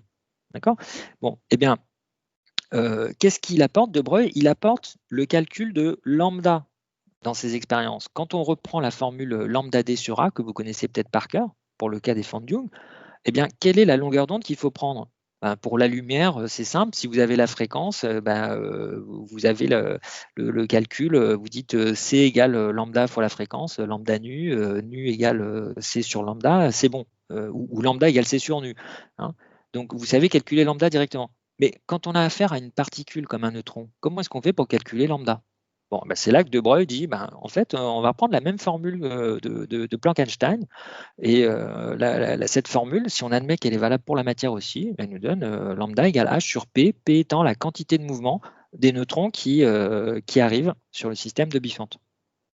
Ok, ça veut dire que Si j'ai bien compris, nous au début on essayait de comprendre justement l'aspect des photons, mais ça veut dire que vraiment on était focalisé sur les photons. Et là, c'est plus le cas. Là, Oui, justement, à partir de la page là où je parle de l'hypothèse de De Broglie, en fait, je suis en train de généraliser ce que j'ai dit dans toutes les pages précédentes pour les photons. Et j'explique quelles sont les expériences qui ont montré que la matière, ce qu'on appelle habituellement la matière aussi, elle a à la fois des aspects corpusculaires, bon ça c'est évident, mais elle a aussi des aspects ondulatoires. Vous voyez, pour les photons, au début, on connaissait que l'aspect ondulatoire, et après, on s'est rendu compte que il y avait aussi un aspect corpusculaire. Et ben, pour la matière, c'est l'inverse. Historiquement, on a toujours considéré la matière comme des particules. Et ben, en fait, on peut aussi faire des expériences dans lesquelles se manifeste son aspect ondulatoire. Donc, c'est tout le monde au même niveau, quoi. Ok, ça veut dire que, désolé si je me répète, ça veut dire que on a utilisé l'étude sur les photons pour la, entre guillemets, généraliser sur la matière. Tout à fait. Historiquement, c'est ce qui s'est passé. On s'est inspiré de ce qu'on avait compris pour les photons. Ça marche. Ok, je pense que j'ai compris. Ok, d'accord. Merci. De rien.